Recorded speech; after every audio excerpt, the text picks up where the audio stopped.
Texas, where we still ride in swangers and put diamonds on our necklace. We are here in Dallas for season 4 of OT7, and we have a matchup for you today, ladies and gentlemen. Hellstar, led by one of the top quarterbacks in the country, taking on Cold Hearts, led by one of the top quarterbacks in the country. This is a matchup that everyone's been waiting to see. The two highest-ranked quarterbacks at OT7 this weekend, facing off head-to-head, man-to-man, mano-a-mano. It's going to be amazing. I'm Kieran Anthony Higgy-Siffel, joined here by Anthony Mo Hassan and Adam Brenneman. I forgot your middle name. Alexander Brenneman.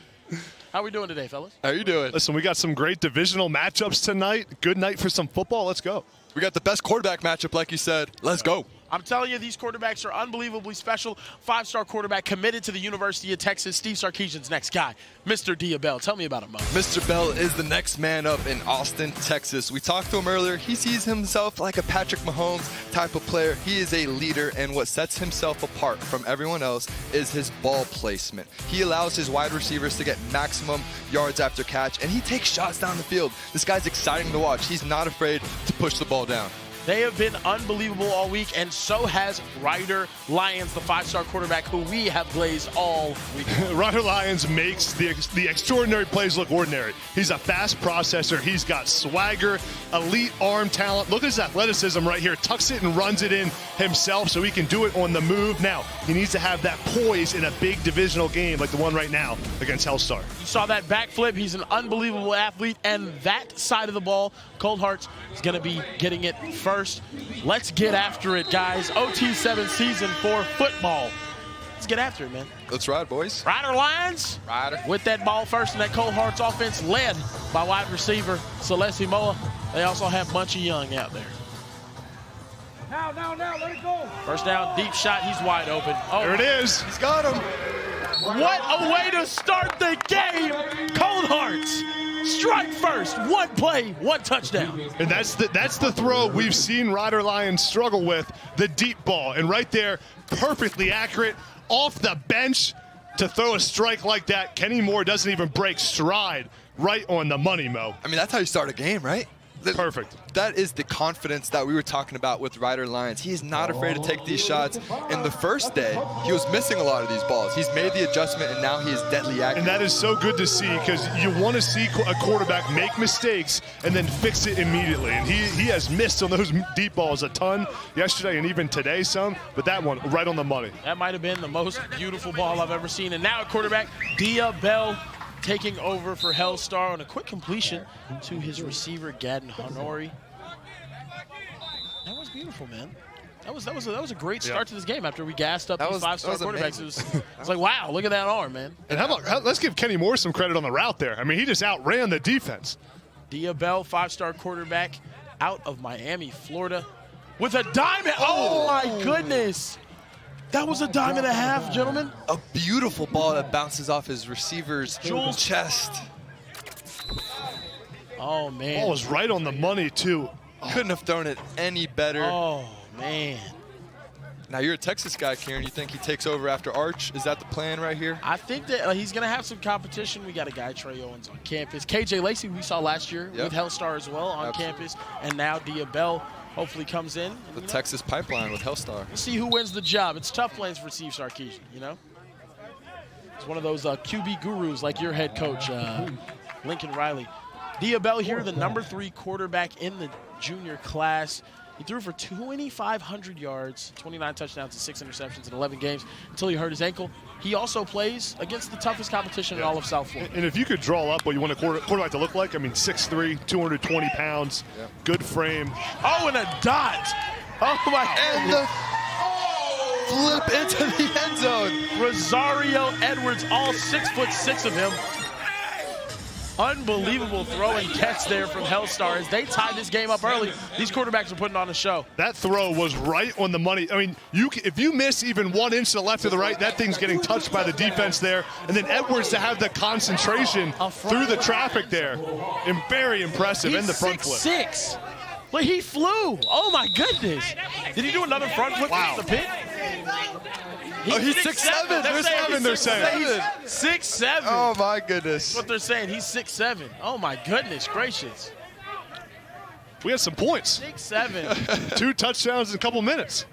Let's go Rider Lions. We've got a shootout on our hands, right now. boys. A little Texas shootout. Looks like it, man. These quarterbacks are hooping. What a first drive for both of these guys. Rider Lions with 1 throw for 1 touchdown right now. See if you can do it again. Take another shot. Go. He is going to take a shot downfield, just a little overthrown. Looking for his target, Celesi Moa there. Here's the updated standings. This is a divisional game, ladies and gentlemen. Tucson Turf currently leading the Diamond Division. We haven't seen Low Pro play yet. They're going to win it. But the rest of these teams as well, Hellstar and Cold Hearts, desperately need a win right here. Yeah, both these teams, Hellstar 2-2, Cold Hearts 1-2. They need a win to kind of give themselves a chance to get to the top of the division. And this team rides or dies by Rider Lions' arm, right? Yes. We saw when he misses a few throws, the team kind of gets down. He needs to be the leader this team needs. He needs to be consistent. I like these intermediate throws, get ahead of the chains, because you know he likes to take these shots. And that's where this team gets in trouble, the 3rd and longs, the 4th and longs. Then you're forcing balls, turning the ball over. But now they're in 3rd and 13 here, and a position where you don't have a ton on the playbook. You know, when you got 3rd and 13, Mo, I'm thinking let's get the 4th and 5. Let's give ourselves a chance on 4th down. We don't need to try to get 15 yards right here. I'm thinking on take a 3rd shot down. to the end zone. Of course you are. That's what he's thinking right now. That was and that's a little bit of what we saw from Ryder yesterday. Maybe put a little more touch, a little more air on that ball. What does it go? What goes into throwing an accurate deep ball? So it's all timing. Yeah. Right, and especially when he has an arm like that, in a regular football field that's 100 yards, that might work. You can launch the ball, but right here in OT7 rules, not as many. Gotcha. Not as large of a surface area here, Kieran. Not you got to put the ball up early, basically. No, it looks like they're going to go for it. Yeah, 4th and 13. They're going to go for it instead of flipping the field here. Going to see what Rider Lions can do. Need 13. They're going to bring some delayed pressure, and they pick it up right at the sticks. That's Kenny Moore, the same man that caught the deep touchdown pass for him, and he's having himself a day. Yeah, it was a really good route there by Kenny Moore. Just got right to the sticks, knew exactly where he had to be. See Moore get right past the first down marker. Good awareness, catches the ball, gets upfield to make sure he secures the first down. That was beautiful. And now a fresh set of downs for the Cold Hearts, trying to operate here in this first half. You see Rider Lions, probably the quarterback with the most aura, if not the second most behind Diabel. They're having an aura off out here. For Celesi Moa on the catch. I feel like he needed to get a little more involved earlier this week. But I guess looking at the Diamond Division, guys, I'm concerned for these teams. Low Pro's the only team to not play in that division so far, and everybody has 2 losses or more. It's wide open. It's wide open. That's why this game's so big right now. Exactly. It's why it's so big right now because, I'm sorry, Low Pro losing 2 out of 10 games, probably not going to happen. Probably not going to happen. Nice completion right there inside of the 10-yard line. Jamison Powell, his favorite wide receiver target, high school teammates with him, and an Ole Miss commit. Ole Miss knows wide receivers, huh? Next guy up there. DK Metcalf, kind of small, though, not swollen. Yeah, he's kind of skinny, right?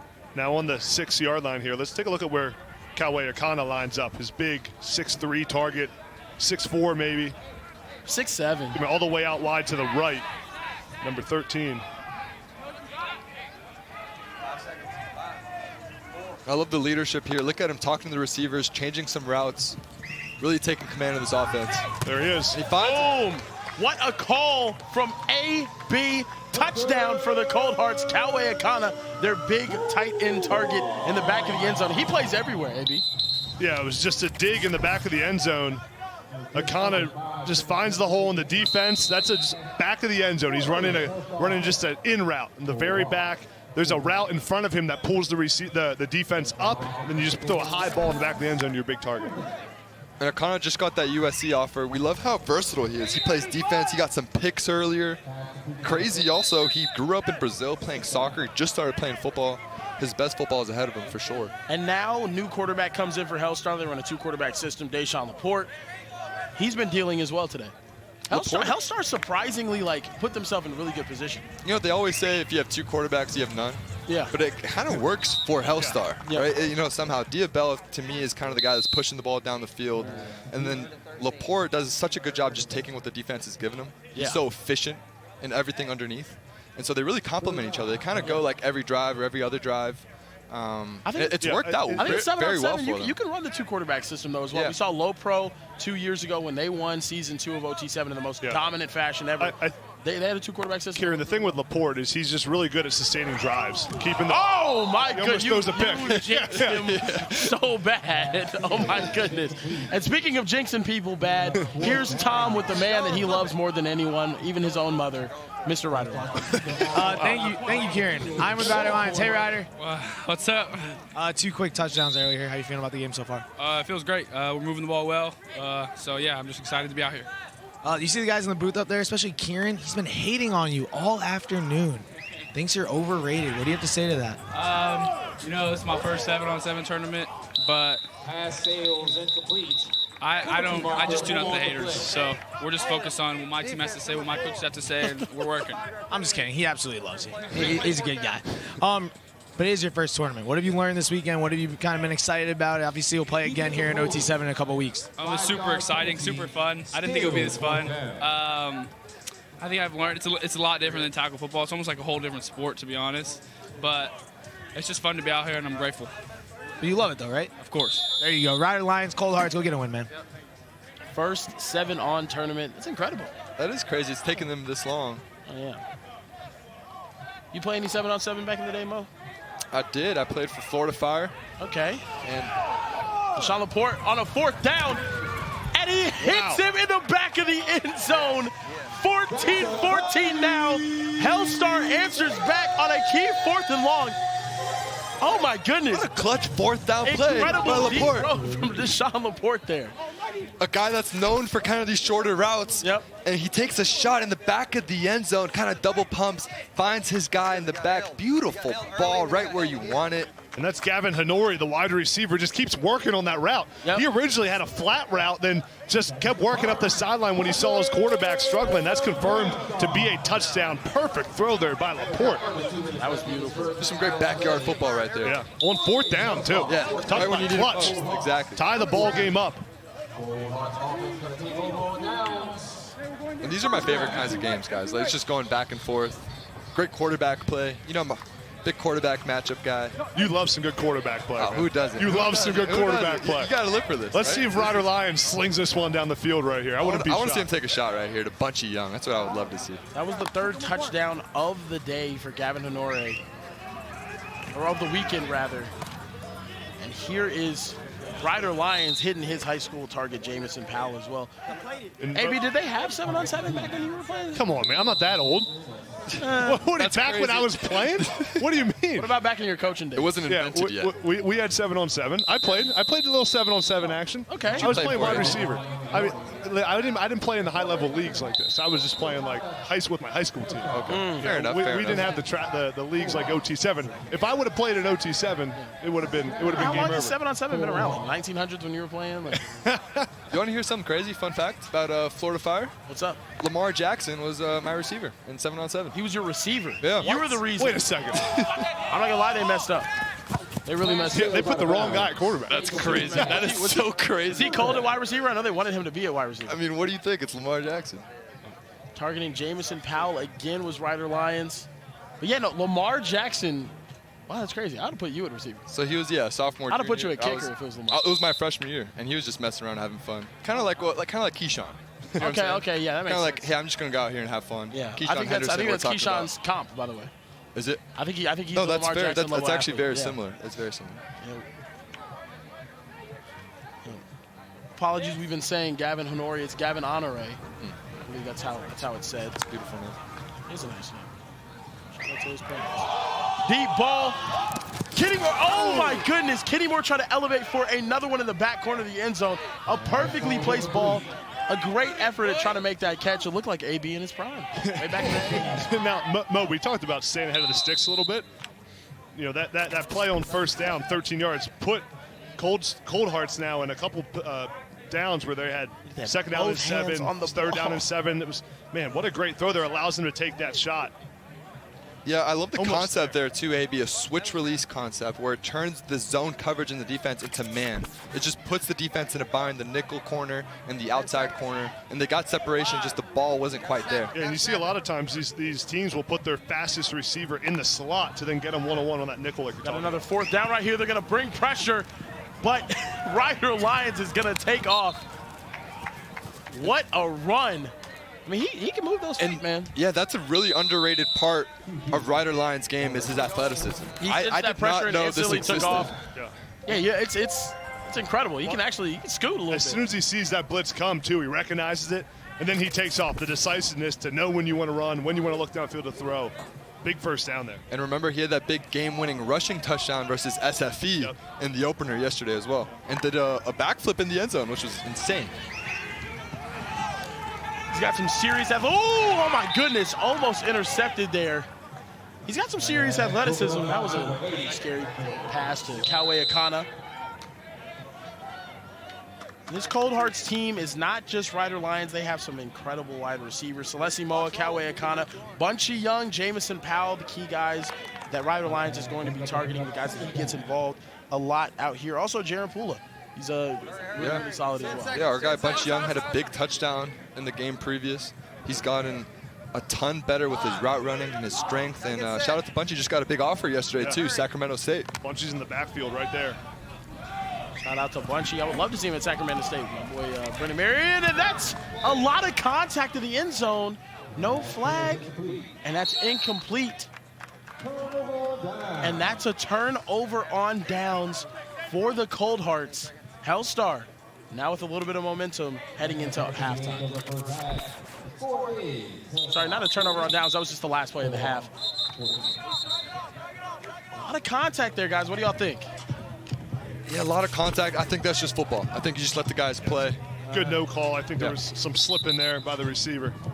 Some slipping. You're supposed to be on the offensive side, guys. I usually am. It was a solid first half, 14-14. These two quarterbacks absolutely dealing. We're going to see some Diabell out of the half right here. Yeah, we got Diabell. Expect some shots again down the field. I'm telling him every play. He's got some big bodies on the outside. Wide receiver Daniel Odom models his game after a guy named George Pickens. Very physical, outside wide receiver. Hopefully not as much of a crash out. Attacks the football. What do you think about that, the DK and George Pickens on the same team? Oh, a little shifty and nearly gets to the first down line. It's a great play on first down there. Just get the ball in the flat to your playmaker. Don't try to do too much. It's Gavin on right there with the catch and shake afterwards. Looking at the key players here for Hellstar, we just mentioned Daniel Odom. Another guy, Xavier Owens, big prospect, 4-star guy. Hasn't chosen the school he wants to go to, but he's known for his speed. Stretches the field. They put him in the slot. They put him outside. They put him everywhere. The ball getting Dylan Booth involved. I love Dylan Booth's game, man. I like OT7 McCaffrey action, man. Dylan Booth there just kept working towards the quarterback. Yep. Saw Diabell was in a little bit of trouble. Didn't know where to go with the football. Booth became quarterback friendly there. Quarterback That's been a friendly, theme. yeah. Be quarterback friendly in these environments, and you get the football. Dylan Booth out of Irvine, California, has offers to 2 different Ivy League schools. Penn and Cornell. How about that? Intelligent young man. Diabell back in the end zone. Daniel Odom was wide open. Couldn't bring that one in. Mr. for surely right there. Daniel Odom. That's the thing with Diabell. He'll make the incredible throws down the field, fit it in the tightest of windows, launch a 60-yard bomb, and then every now and then with the easy balls, he'll just kind of either sail them or just not be as accurate as he can be. Is that the footwork? Is that what it is? It can be, absolutely. If you're out of rhythm, no doubt. Another factor here, it's his first time playing with some of these wide receivers, so the timing can be off as well. 100%.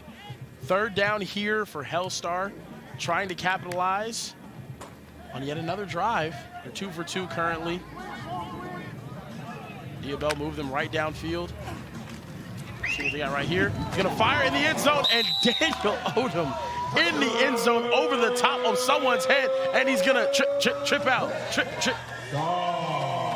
Unbelievable from Diabell. What a ball. Daniel Odom, nice catch just over the top of that man. Great concept there, too. Watch Daniel Odom right here. He's going to come to the goal line, but watch this motion pull this corner up.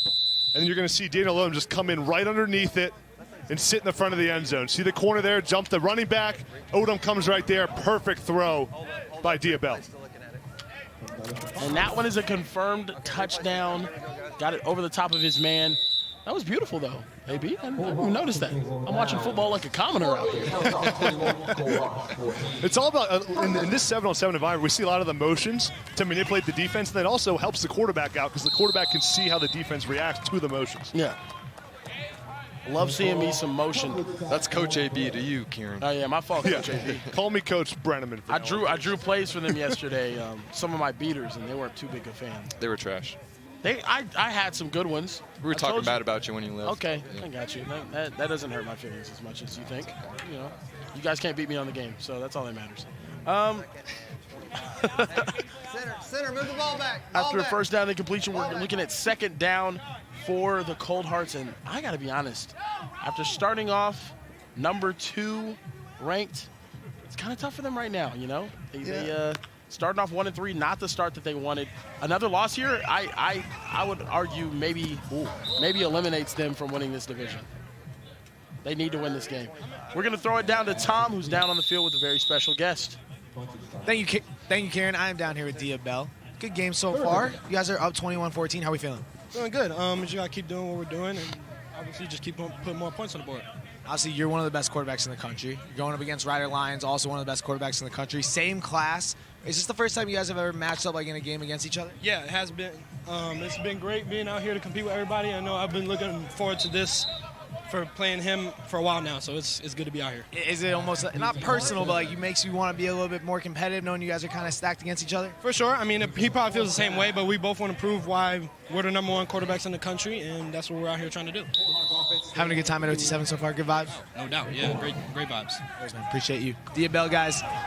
Kieran, that's your guy in the future, man. He is, man. I cannot wait to watch him in Suburban Orange. Longhorns. I mean, just look at how calm, cool, composed he is, man. He's just so tough.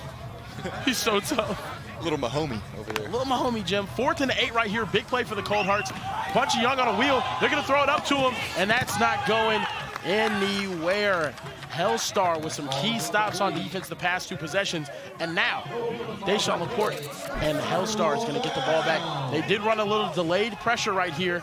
Forced that ball out maybe a little early. Yeah, I think the pressure just rushed him a little bit, and just good coverage. Shout out to Hellstar's defensive back group, one of the top in the country. They're based out of mostly Southern California. These California kids came to play. And Hellstar trying to really put this game on ice. They're going for a money drive right now. Only 6 minutes remaining in this game. If they score successfully, 10 points will be awarded to Hellstar.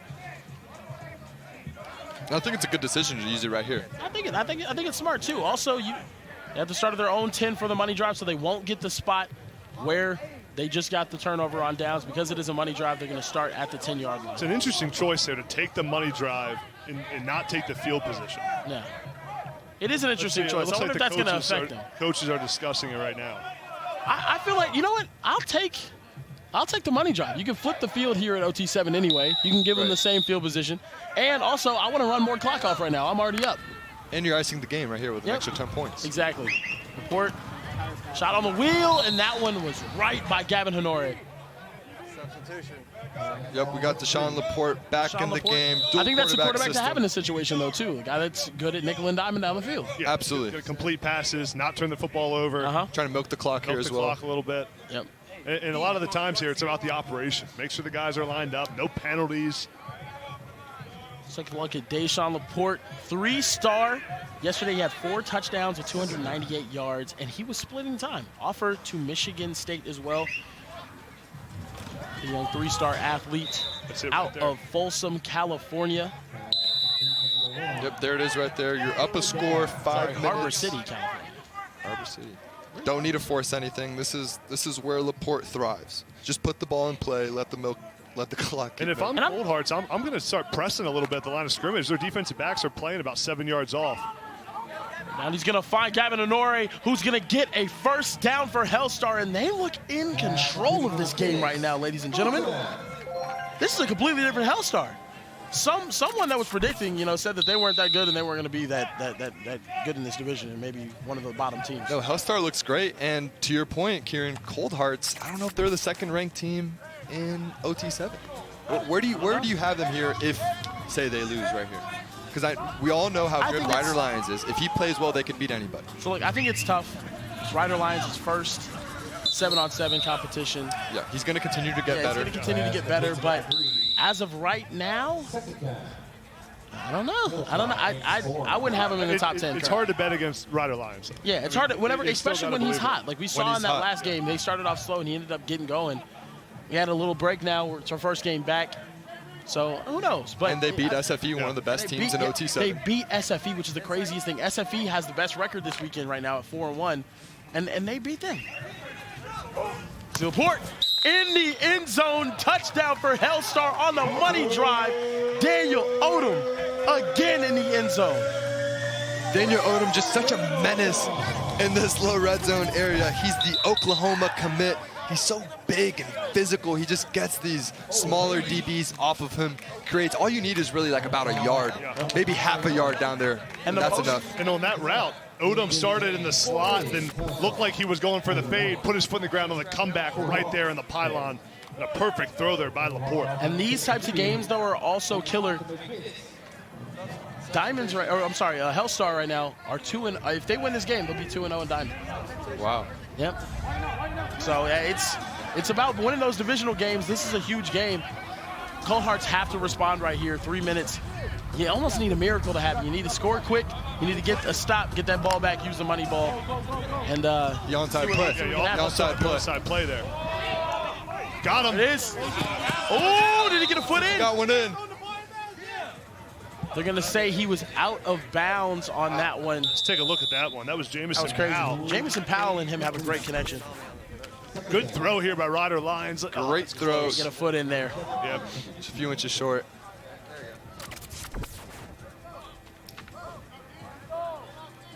Here's the standings currently in the Diamond Division. Tucson Surf leading with a 3-2 record. But Hellstar can also finish today with a 3-2 record. We have divisions in OT7 this year. 6 teams in each division. Out of those 3 divisions, if you win that division, you will get a spot in the OT7 championship in June. A huge completion there over the middle. Needed that one. Ryder's so elite in the intermediate passing game. Just puts the ball right on him, allows his receivers to continue running after the catch here. Now remember, it's a money drive, 10 points if they score right here.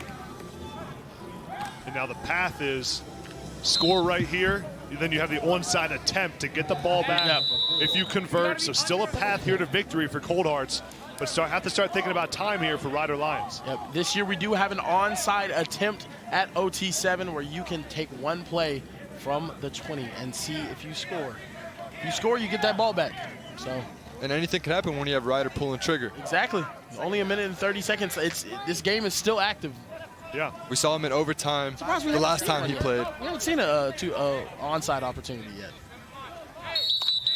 Will we potentially get the first one in OT7 history? Who had his hand out? Yeah. Nope, not a single one yet. It's interesting. I would love to see that with this Cold Hearts team, especially with how clutch he's been, his arm strength, and these wide receivers out there.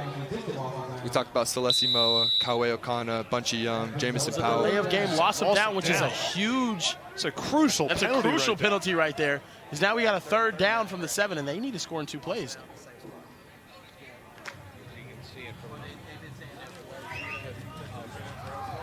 And he's going to find his receiver in the back of the end zone. Jamison Powell and his connection. Absolutely unbelievable. And now they're going to go for the onside. The first onside attempt we've had in OT7 history. Gentlemen, I'm excited. Yeah, I mean, now right here, I think you go right back to him. Jamison Powell. You think in these moments, it's about who are your best players. It's not about the play. You got your 5-star quarterback, the best in the country. Give him a chance here to go to Jamison Powell. Your receiver also keep a lookout for Kawe Okana, number 13, big, tall guy. Would be great in this setting. Yeah, another look here. Ryder Lyons doing such a good job of just going through his progression. He started left, went right back, went back to left, now over the middle. Didn't try to force anything down there, knew there was another attempt. Such a good job of just finding the open window. right now. We're going to get an onside opportunity. They're going to move that one up. 20 yards. You had to get a first down in one play. So here in the onside play, you have one opportunity to catch one at the end zone. Except they're going to move this one up to the 20-yard line. They're 40 yards away right now. Okay. They're going to try to pressure. He's going to throw it. Got it. Oh, he got it. He got it. Oh, wow. Yeah, it's a conversion. Caught. I got it. It was a 4-second violation. 4-second violation. They're going to say it was a 4-second. There was a rush. Oh, yeah, there was a rush. Yeah, there shouldn't have been that. If he blitzes, does he still get to run around in the backfield? Shouldn't be a violation. Yeah, he was rushed, so it shouldn't be a violation. That actually bought them so much more time. And they're going to pick up the flag. He got it. The Cold Hearts are going to get the ball back. Had to get 20 yards right there. Yeah, what a throw by Ryder Lyons.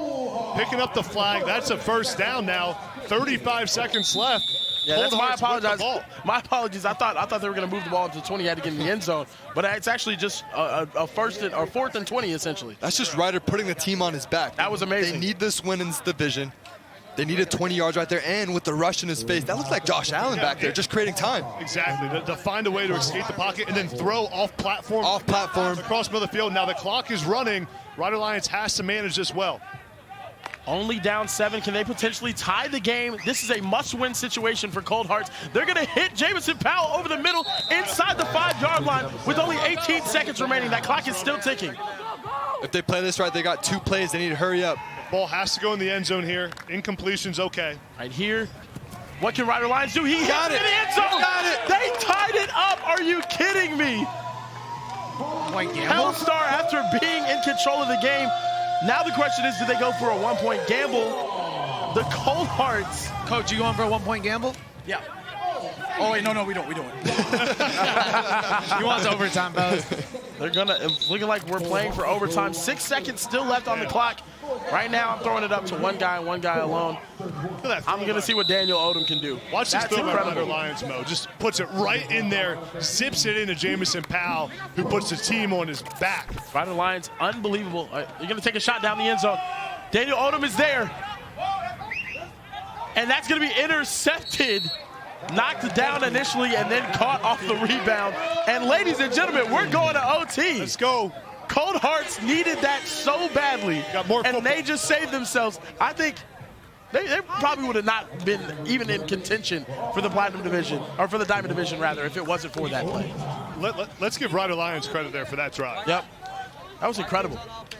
Extremely clutch. We have overtime coming, and these are the rules. The teams will alternate 4 plays from the 20-yard line for each of them. The first team on offense scores a touchdown on their possession. They must attempt a 1-point gamble conversion. So essentially, if they successfully get that 1-point gamble, we're going to go to the next overtime. And I'm sorry, not the next overtime. If they don't successfully get that 1-point gamble, the other team wins on just a score. And this is what it's all about, Kieran. Yep. Great quarterback play, Ryder Lyons against Diabella and Deshaun Laporte. This is crazy. In overtime, where it's a quarterback game, man. You got to make your biggest plays right here. It's all about taking care of the football, Mo. You got 4 plays to get it in the end zone, but got to push it down the field still. Yep. And can Ryder Lyons sustain that magic that we saw just earlier? That was impressive. Oh my! That was incredible. Down 2 possessions, 2 minutes. He makes it happen. One of the most clutch sequences I've seen in a long time. Gavin Honore, I mean, he's been unbelievable today in this game. He's getting loose. Yeah, he's getting loose. I like that throw there by Diabella. Just take what's in front of you. Yep. It's overtime. Don't try to do too much. We got more rules for overtime. If the first team is unsuccessful in their possession, the second team wins outright with a touchdown.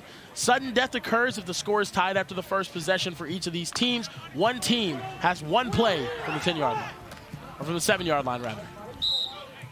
And as we get down here lower in the red zone, I'd look for Diabella to target Daniel Odom. Already 2 touchdowns. That's the big physical target. He's relied on him earlier today. I think he's going to go back right to him. And right here, Mo, 3rd and goal from the 6-7 yard line. Both these throws, I think, should go to the end zone.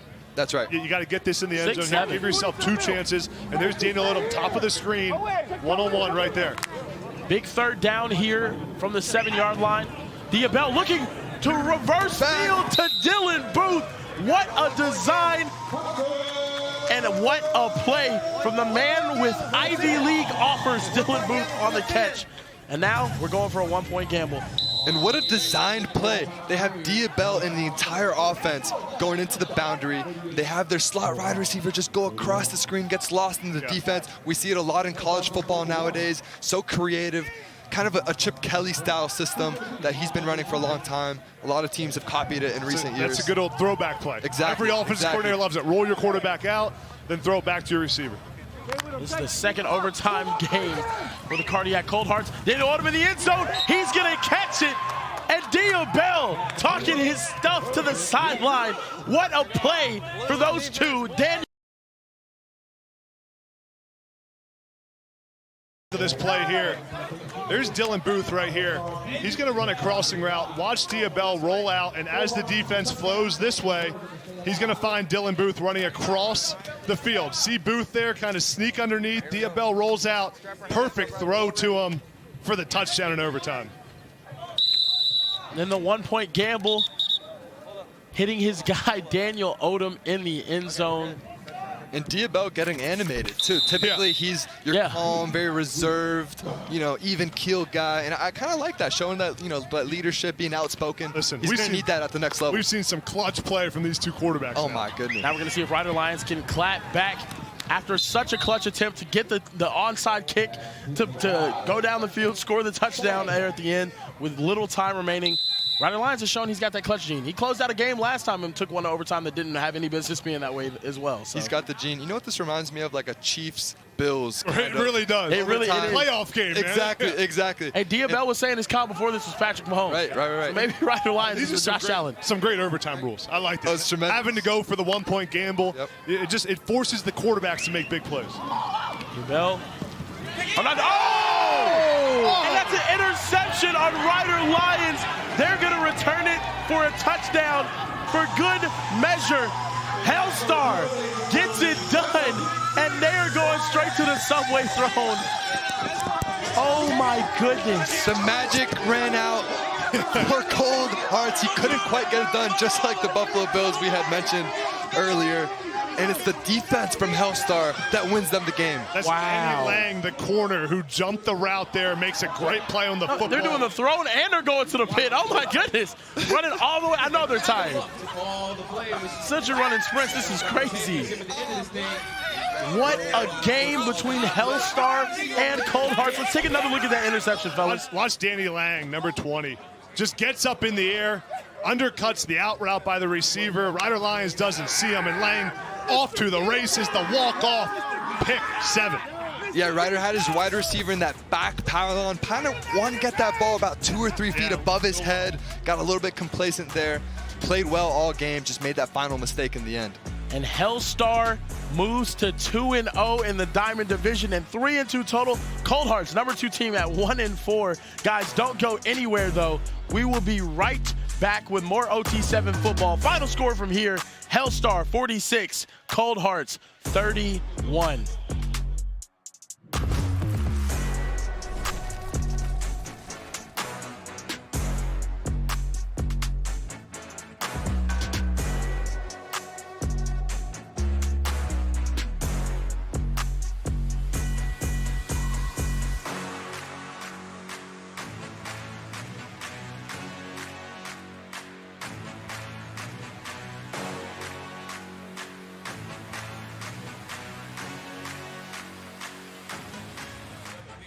What a quarterback battle we just watched between Diabel and Rider Lions. Ultimately, it was Dia's Hellstar team that came down with the win.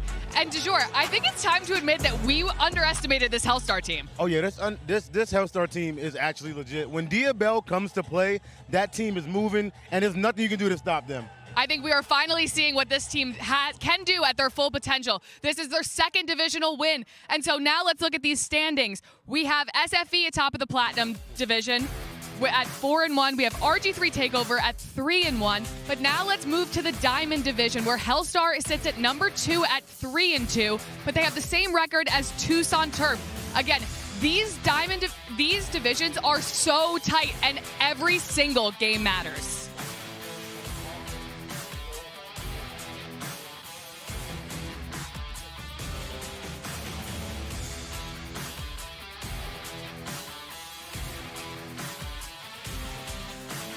We have an incredible matchup coming up, though. We are seeing Fleaux for the first time today take on the City Reapers. What do you think about this matchup, DeJour? I don't know. The last time we saw Fleaux, they got blown out by SFE. So I hope that they can remember that performance and use it as motivation to come out here against a very rowdy City Reapers defense.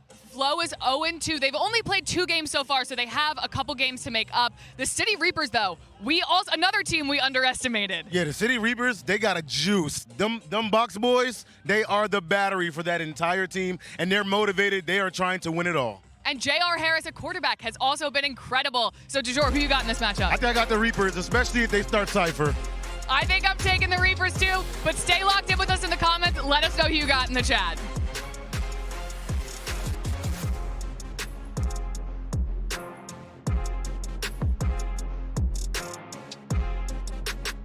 What up, everybody? Welcome to another episode of the Travis Hunter Show. There's supposed to be beef. But what did you mean by bland? You think you can score me, right? Why would I not think that I can score you? You know, I still don't realize I have the trophy right here. You versus Sagan one-on-one. Hell no. I don't want to talk about your vacation. They call it Big Mouth. I ain't your dad on the field. If your life was a movie, who would play you? Young Prime. The suit. Would you wear that? Yeah, that was probably clear back then.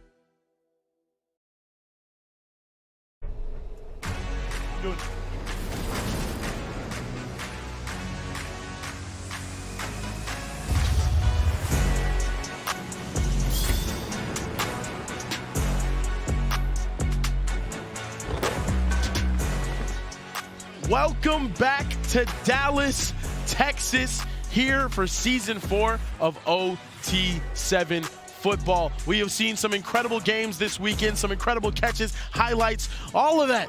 And we have another great matchup for you today. The City Reapers taking on Louisiana's best and Fleaux. City Reapers have started off, had an amazing start to their OT7 campaign. Fleaux kind of been up and down, but they have also pieced together some quality wins, and their uniforms look extremely sick, ladies and gentlemen. I am your host, Kieran Hickey Simple, joined here with my guys, Mo and AB. We also have a special guest. We just got raided by Hellstar. Yeah. Hellstar in the building, baby. Let's go, man. So, first, in this game, we have to talk about some of these quarterbacks. Malachi Ziegler, head guy over at Fleaux. Malachi Ziegler is the top 5 quarterback in the 2027 class. He has all the tools you want in a modern quarterback. Great throwing mechanics. He's accurate. He's athletic, one of the strongest arms in the country. Today, he needs to be decisive, make quick decisions, get the ball out quickly, and let your playmakers make big plays. And on the other side of the ball, we have a quarterback who has taken the world by storm, the 8th grader, CJ Cypher. That's right, That's right. No, not JR. CJ Cypher, excuse me, has taken the football world by storm. I cannot believe this kid is just in the 8th grade. He's going to be the #1 quarterback in his class very soon. He already has an early offer from the SEC, but he's going to continue to blow up. My NFL comparison for him is a guy like CJ Stroud. So calm, cool, and very accurate. 8th grade, CJ Stroud. Yeah. 8th grade CJ Stroud and CJ Cypher. I tell you, that's crazy. Already has an Arkansas offer. At this age is insane, but we're going to see him operate right here. Good defensive play there from Fleaux early as Dylan Henry with the pass breakup. And we have a coach here from Hellstar. I was doubting Hellstar coming into this. Yeah, no. They just let me hear about it. What's going on, man? How have you guys done at the start of this season? No, we were excited about this season. Our team, we've really been together for about a week now, to be honest. And so expect to see a lot of good things from our offense and from our defense. We probably have one of the best defenses in OT7, 100%. Okay, now definitely. We saw you guys out there operating 2-quarterback system with Deshaun and Dia. I mean, just dealing time and time again. That game got a little stressful lastly. Yeah. It was interesting. Yeah, no, it's hard to find a system that works with 2 quarterbacks, but I think our coach is doing an amazing job, man. You got a guy like Dia Bell who can sling it, obviously a 5-star, great kid, great quarterback. But then having Deshaun backing him up, man, we're not in harm's way at all. CJ Cypher downfield. Oh, my goodness. What a throw. That was an incredible throw. Elite defense there from the safety, though, to go make a pass breakup on that, because that ball was perfectly placed, gentlemen. Good D. That was phenomenal. Now, these guys out of Fleaux, these Louisiana kids, that's going to end up getting the – oh, actually, I'm sorry. City Reapers going to end up flipping the field here. Look at that throw right there, a deep shot down the field. But the zip on CJ Cypher's the arm strength, the ability to even just put the ball there at a young age, or really kind of anyone in high school, is really impressive. I like that strategy on the 3rd and 20. That's like it's like a punt. You know what I mean? Yeah, that's fair. Yeah, it's like a little arm. And Mo, think about how his arm strength is going to be when he's a senior in high school. If it's like that as an 8th grader. You're going to be like 45 when he's a senior in high school. Come on now. Come on. Right at the needle. Right at the needle right there. Great throw. That was incredible. That was to wide receiver Brody DeMontier, getting near the first down line. Actually, picking up a first down. They're going to give it to him. Coach Hill, you guys were very underrated. All preseason with the rankings and all that, and you guys are undefeated now within the division. What do you have to say to the haters? You know, keep hating. Hi to the haters. I'll do it. You know, no, we don't mind it. It comes with the territory. I think, you know, when you got a team like ours that has been successful in the past, struggled a little bit up and down, but man, I tell you what, this year I think we're going to surprise a lot of people. I think you already have, honestly. Yeah. We'll take that. We definitely feel like the underdogs coming in, no doubt about it. We personally feel like we should have went 5-0, maybe 4-1 this weekend, but you know, we faced some good competition, and we let up a few plays that kind of hurt us late in the game.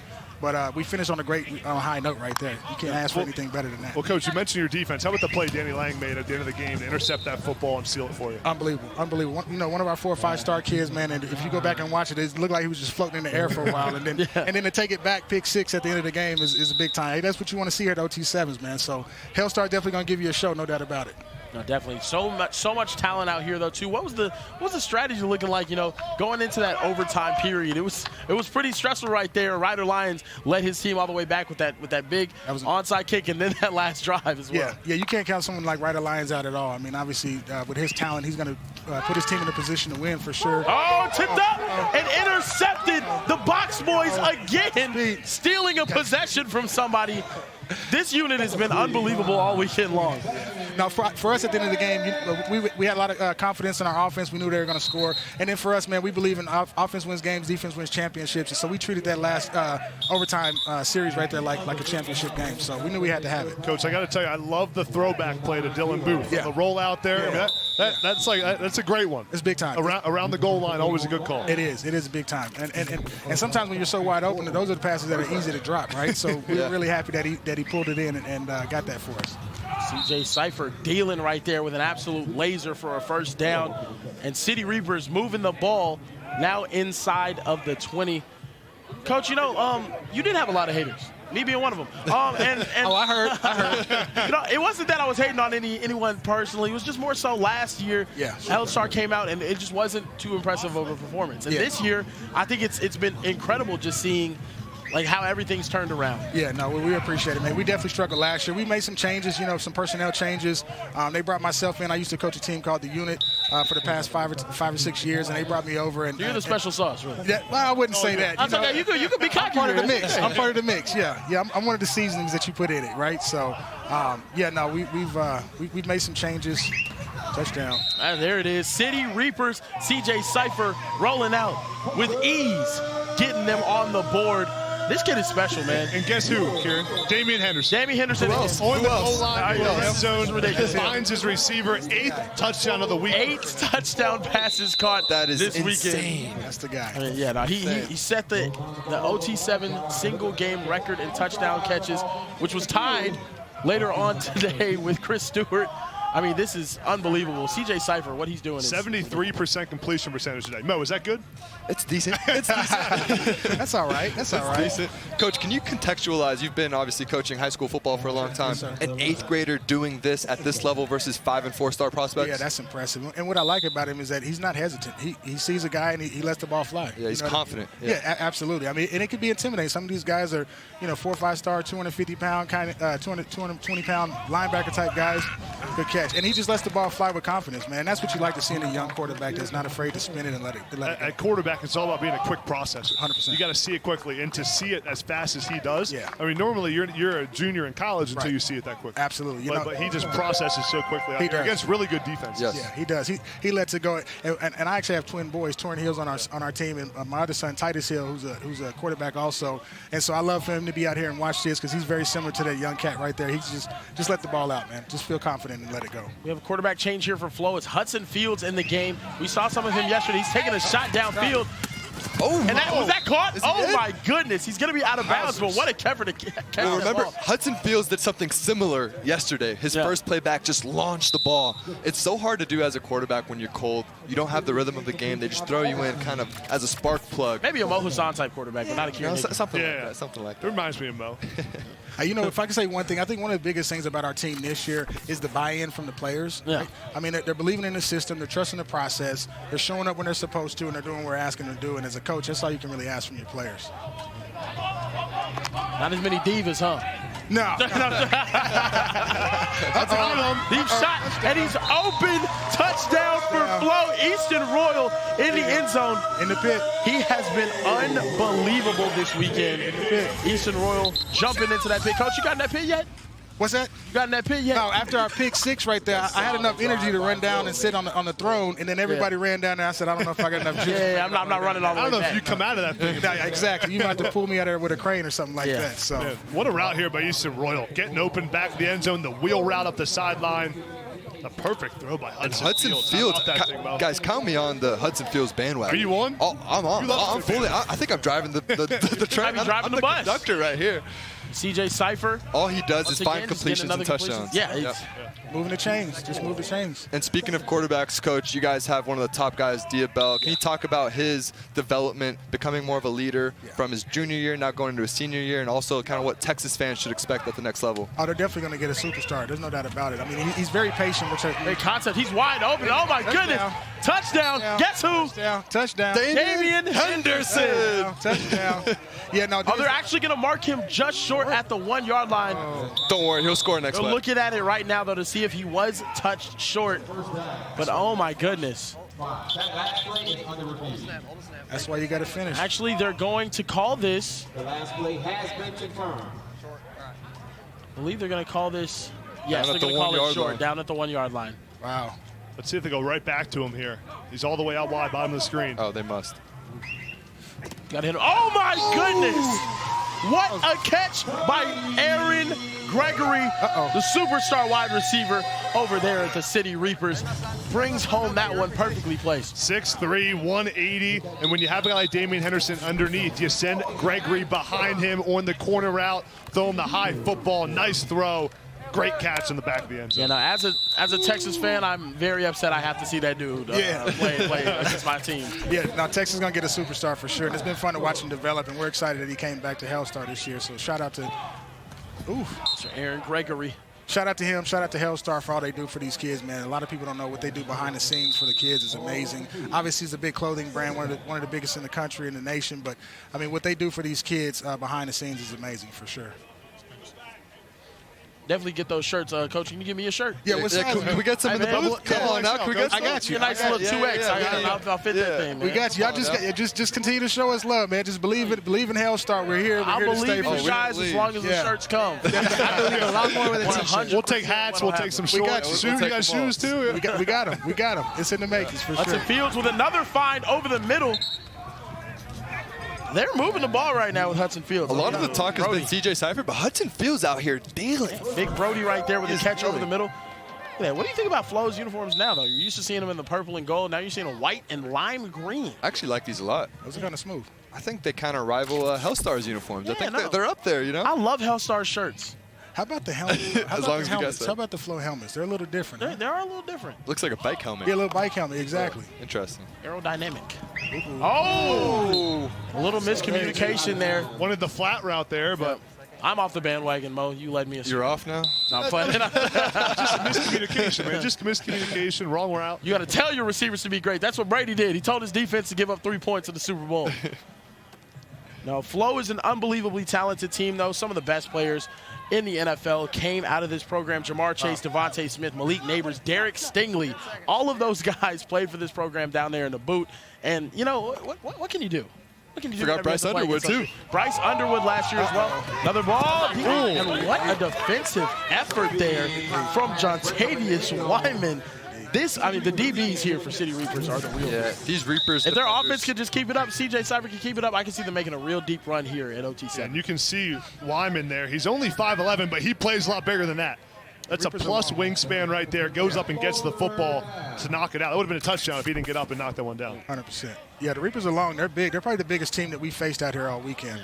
SFE also incredible. I mean, they have like 3 6'3" They are long too. safeties. Yeah, you're right. And another like 6'3" corner. They were unbelievable. You see them end off their weekend at 4-1. Got him late. Fields found him a little late. A little mesh concept right there. Was that right, guys? Little mesh. Let's go. I know ball, man. You gotta love mesh. Brings up a big fourth down now. Love me some mesh. Got a fourth down.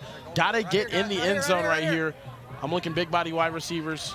Yeah, you got to find Jabari Mack here. Yeah, I'm liking Jabari Mack here. Also, Easton Royals had himself a crazy day. Quarterbacks Hudson Field, Malachi Ziegler, Jabari Mack, Kenny Darby's out in this game, but Raekwon Williams also another key target for them. Number 3 out there for Fleaux. Let's see what they can do. Kind of crazy with Jabari Mack. He has the same trainers as Jamar Chase and Malik Neighbors. They said he's a better athlete than both of those guys. Oh, that's crazy. Which is insane. Pressure coming late, and it's picked off. Wow. And another interception for the City Reapers. They stay taking the ball away. The Box Boys are an absolute problem out here on this football field. Back in the pit. Yeah, it's 4th down, so look, he just has to force the ball in the end zone. There's nothing much you could do. Box Boys. You guys need to stay on the bandwagon. All right, I got to convince you guys. But again, it speaks to the prowess of the defensive back group of the Reapers. I think the best group, honestly, in all of OT7. And defense wins championships. Listen, if there's one team you don't want to be in 4th and long against, it's the City Reapers. 100%. You got Smoke Matthews out there, Jordan Edmonds, Jontavius Wyman. I mean, they are unbelievably loaded at that position. Now we're going to see if C.J. Cypher can give me a deep ball to the end zone, maybe hit an Aaron Gregory in the end zone. He's going to have to put everything he has into this one. 100%. You see, only about 10 seconds remaining in this half. C.J. Cypher looking downfield. He's going to take the check down. Got to get out of bounds. Yeah, you got to get out of bounds. He's not going to get out of bounds. And that's going to bring us to the end. You got to know to get out of bounds, boys. Some better clock awareness right now. Yeah, poor operation there by the City Reapers offense. Yeah. A bit on the quarterback. You know that if you're thrown down the middle of the field, it's going to be hard to get out of bounds. So you want to target wide receivers outside the numbers or just take a shot down the field. It seemed to me like the receiver might have been able to get out of bounds. And that's going to bring us to halftime.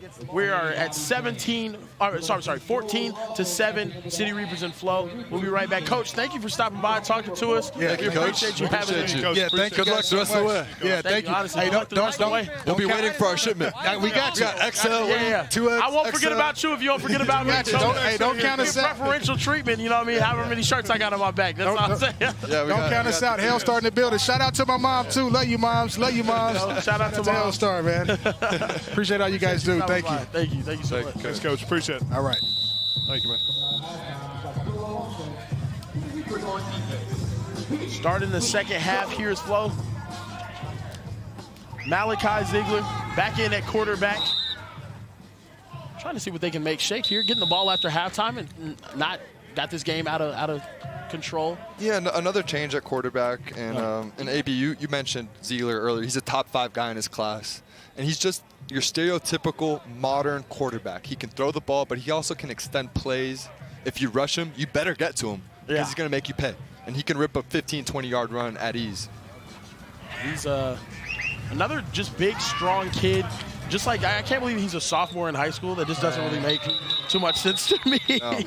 Him and Derek Baker from C1N. I mean, massive guys. Ridiculous how big those kids are. Just Louisiana as a state producing large human beings. Yeah, just giant human beings. 15 from here. The thing with Ziegler is at such a young age, he has really good mechanics at quarterback, too. I mean, that's kind of – a lot of times you see the younger quarterbacks that have big arms, maybe they don't have as good a footwork, a good a release or delivery. Yeah. He seems to have kind of put it all together, and he's a great athlete. No doubt. He's talking to Mississippi State, Baylor, Notre Dame, and, of course, your USC Trojans. Your USC Trojans is crazy. those fight-offs. That's what I call them. It's the place to go to play quarterback. Most Heisman Trophy winners, Kieran, look it up. The quarterback whisperer, Lincoln Riley. If you want to win a Heisman Trophy, you go to USC. You don't go to Texas. You want to win a championship? Wow. You want to win a championship over USC, you go to Texas. That's what you do. Malachi Ziegler. You know where you definitely don't go? Penn State. Definitely First down. Disrespectful. I saw the Rider Lions to Penn State chatter going on a little bit. Really? Wow. Is that a thing, or you just made that up right now?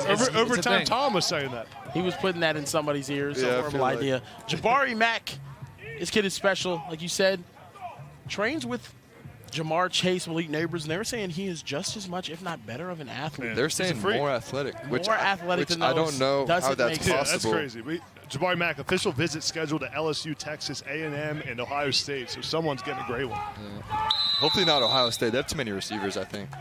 Yeah, I'm tired of them, man. Too many wide receivers over there. Tired of them. I figure he's going to LSU, though, huh? I think most of these guys are, which is it's just cool, right? If you're a fan of the SEC, of college football, it's the future of the LSU Tigers right here. And, of course, they're led by their head coach, Ryan Clark, mentoring these young kids in the state of Louisiana. The LSU Tiger. Son went to Notre Dame. He's still at Notre Dame, actually.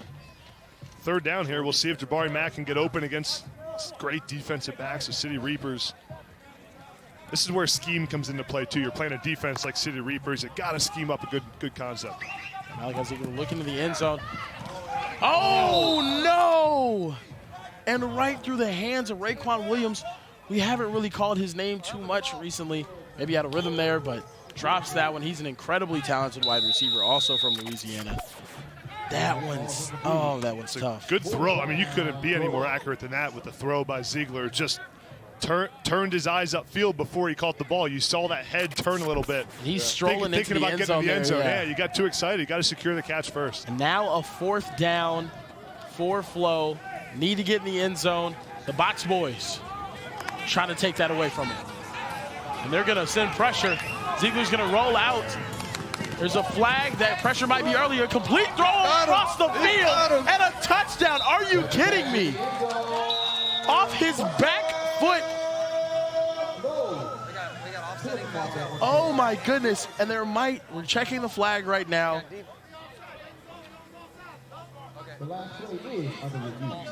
And the flag came out early. There's two flags on the field. They're going to call a false start on the offense. That would have been one of the fourth and goal. One of the plays of the weekend wiped out. Look at Malachi Ziegler. You are not human. Completely across his body.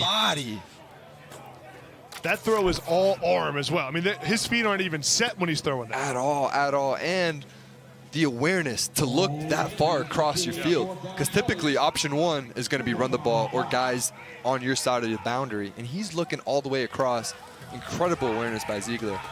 Ziegler right here, looking at the end zone. Ooh. Nearly intercepted again, and they are going to turn the ball over on downs. The box boys get another stop. It's just so hard to score against the box boys. And you can't have self-inflicted mistakes, right? You get the drop, you get the penalty. You just can't do that against such a good defense. You're not going to have wide open throws like that twice. Nope. So you can't have a penalty on it. And it's so tough because the City Reapers right there on 4th and long, all their long DBs are just standing in the end zone. Just playing, don't let anyone behind us, keep it all in front. And they're so big and tall and physical that you can't get open against them. How to take a seat for the CJ Cypher show, gentlemen. Oh, this is a treat. Can we get some popcorn up here? I mean, this is really kind of, I feel like I'm watching an 8th grader operate like this. I mean, what goes into playing football in the 8th grade at this level? Like, is it the training? Is it just all natural talent, Mo? Like, what? Well, I mean, look, it's a lot of things. So obviously, I think he's just a lot of. Oh! Once again, hitting his favorite target, Damian Henderson. He might score his 80th touchdown of the day. Henderson has such good feel on those in routes, on the curl routes right there. Yeah, talk to me about being quarterback friendly, AB. I know it's a term we kind of throw around, but as a tight end, it's such an influential term that gets thrown around. You always want to show your numbers to the quarterback. Make the quarterback feel comfortable throwing to you, and that's what Damian Henderson does so well. Another touchdown to Damian Henderson. Oh, my goodness. He's Mr. Touchdown. To the end zone. Mr. Touchdown. He's addicted to the end zone. What are we doing? Stop. Won't stop. This is crazy. It's like every touchdown pass, it's Damian Henderson. And what a great route by Henderson there. Little angle route there, Mo. Went in, cut out, cut inside. He's just so shifty. These linebackers, these inside defenders can't stick with him, and they know it's going to him. That's the thing. Ladies and gentlemen, the coaching staff said about Damian Henderson, if he was 6'1", he'd be a top 15 ranked wide receiver in the country. He is unbelievably underrated with only offers to Kennesaw State, Delaware, and other schools of that caliber. Somebody give this man a call. Look, I think as is, he's a top 10, 15 wide receiver in the country. He's like, he's not small. He's not that small. He's actually, it just doesn't make sense. I don't know. Damian Henderson has put the college football world on notice. Oh, no, another interception. The Box Boys are going crazy right now. The Box Boys are going crazy. This is the greatest 7-on-7 defense of all time. That is their third interception of this game alone, guys. The Boise State commit. Oh my goodness, Darius Edwards. Third pick 7 of the weekend for the Box Boys. 3 pick 7s this weekend. I can't believe my eyes. And they're going for the 1-point gamble as well.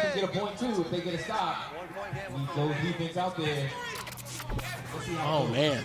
Look, this team is elite. I don't know who we need to talk to at Strictly to get these guys in a top 3 or 4 ranking. Switch them in Cold Hearts. Yes, immediately. Switch them in Cold Hearts. Immediately. Just swap them.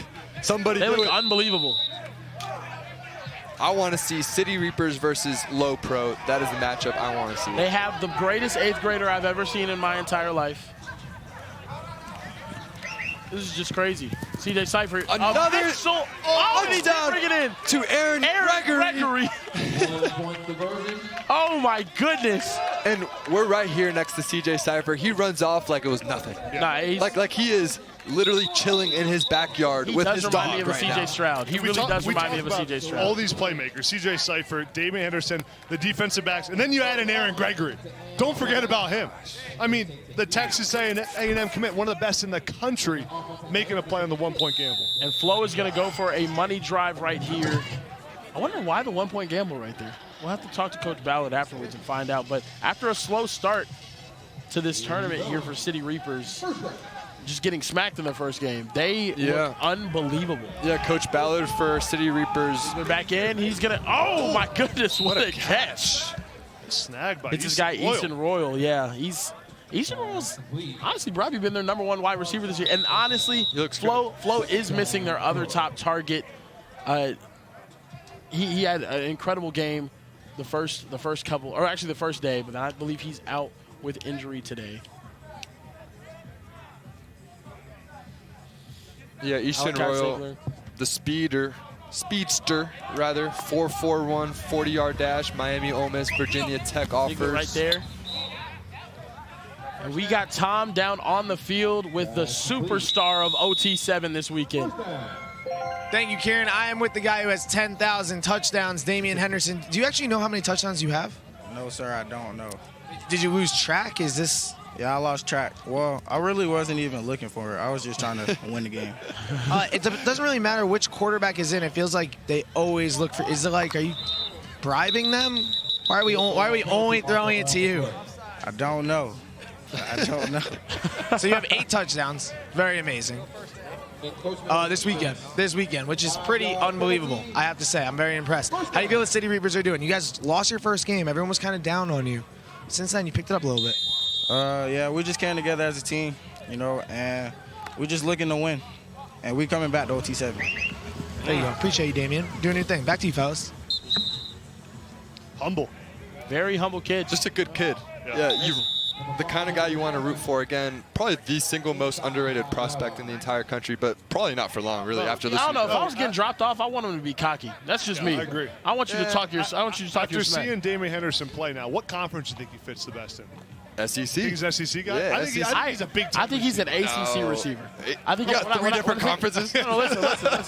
When I think about ACC receivers, I think about those guys that they had at Louisville this past season. I think about the 2 freshmen that went to Clemson and completely turned things around for that offense. I think he fits in the ACC. A player of that caliber, you want him to play against the best. Yeah, the Big Ten. Nope, SEC, baby. Fairbairn, Georgia. He fits East Coast guy, ACC, man. That's what I love. Definitely what I love about OT7, though, is you get these under-heralded guys. There's a hold right here. Oh, my gosh. Ooh, got the whole jersey. At least the hold boys. That's what they're calling them now. Yeah. Just got word that the Cold Hearts said the City Reapers cheated them. They took all of their aura. That checks out. He's checking out. Oh, easy touchdown there to my boy Brody. in the end zone. Fleaux answers and scores on the money drive. That's going to make this score 29-17. Only 25 points left. They're going to go for a 1-point gamble. Actually, no 1-point gamble. And there's the onside point as well. This looks like they're going for a 1-point gamble. There's no 1-point gamble on the 10-point or on the money drive. Let's see if they do a onside play. Let's see if they see an onside play. I want to see that.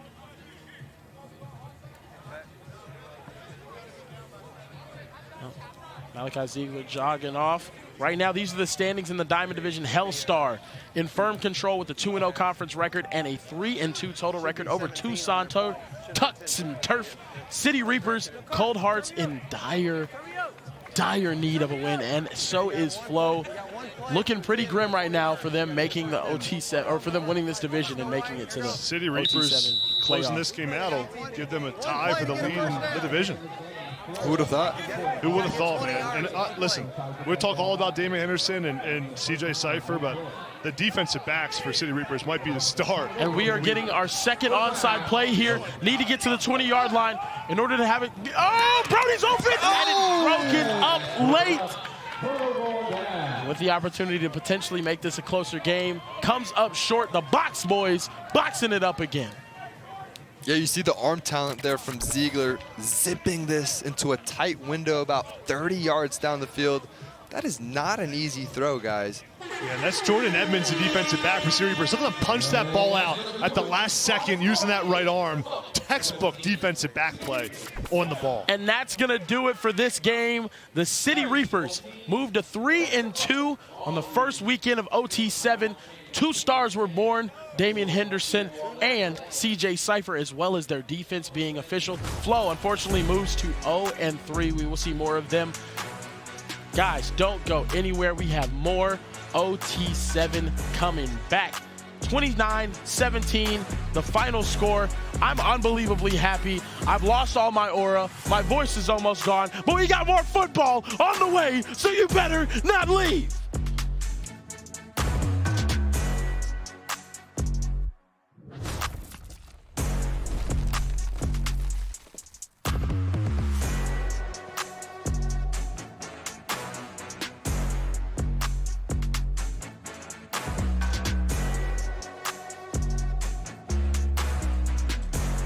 What a weekend for the City Reapers in their OT7 debut.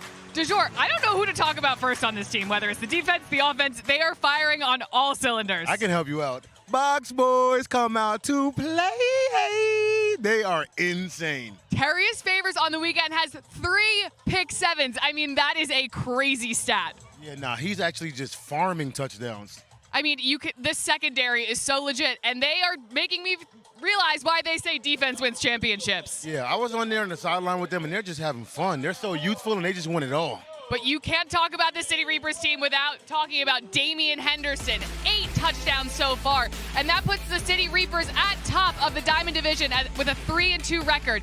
They sit above Hellstar, who's also 3-2. And again, this team looks really hard to beat. On the Platinum side of the division, we have SFE sitting at 1, and then RG3 Takeover, who is about to take the field up next. DeJour, who's your favorite so far in this? I'm not gonna lie. I think I got the Reapers as my favorite in the Platinum division. They're just so fun, and that defense and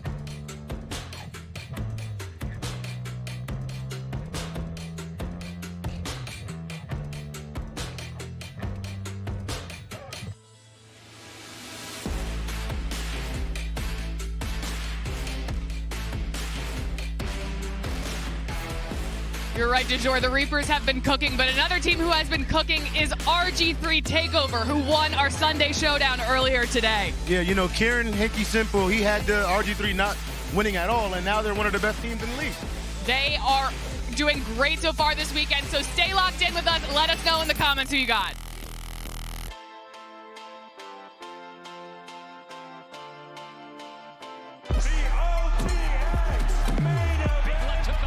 Another explosive knockout victory. Down he goes, and he is out.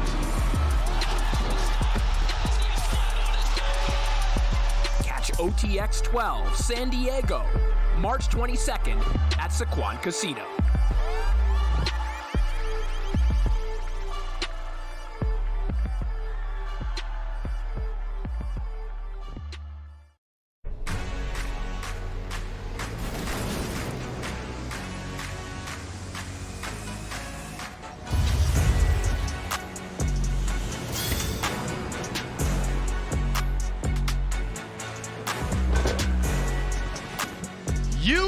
looking live from Triple D, Dallas, Texas, the greatest city to ever exist in the history of existence. And today we have a killer matchup for you here at OT7 Season 4. We have Midwest Boom taking on RG3 Takeover. Two teams that have thoroughly surprised us in completely different ways this year at Season 4 OT7. I'm Kieran Hickey Simple, joined here by my main guys, Mo Hassan, Adam Brenneman. How are we doing today? What's up, guys? This is the greatest football league on the planet, and I am just in shock of how great these games have been so far. And who doesn't love some Sunday night football? We've had some great matchups. Let's go. Let's get this one started. Guys, we have an incredible matchup for you today. Midwest Boom started off a little slow, but they're led by four-star superstar Jonas Williams. Yeah, Jonas Williams just flipped his commitment to USC.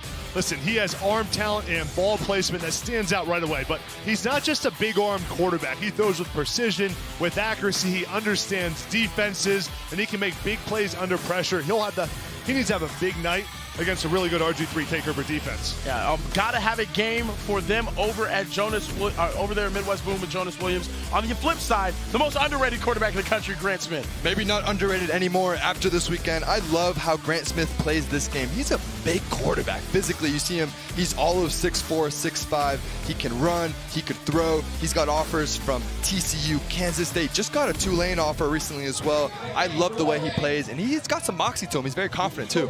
Definitely. We have a great matchup for you today. Midwest Boom in a gotta-have-it game. Cannot start this thing 0-4. That would be terrible. I don't understand how they're in this position. This is crazy. But top-ranked team, Midwest Boom, taking on RG3 Takeover, who a lot of people slept on. A lot of people, meaning y'all, not me. I didn't pick him to finish last. Kieran, to your point, for Midwest Boom, backs against the wall a little bit. That's when your quarterback, Jonas Williams, who's a superstar, has to put the team on his back. He needs to play his very best, come out on their opening drive and put some points on the board. I'm excited for this QB battle here. Grant Smith and RG3 Takeover going to get the ball first, and he has been unbelievable all weekend. He threw for 6 touchdowns earlier in a game that went to overtime and got it done. I mean, he's been special. He's been two-hand chest passing balls into the end zone. And on the very first play, almost throws a pick. Nearly an interception there. But yeah, Grant Smith out-dueling Ryder Lyons, one of the top-ranked quarterbacks in the nation in his previous game that went to overtime. Yeah. 6 touchdowns, like you just said, Kieran. No, boy, does Grant Smith have a live arm. I mean, it's an active arm that is, he can fit it in tight windows, has great accuracy, and that arm strength is impressive.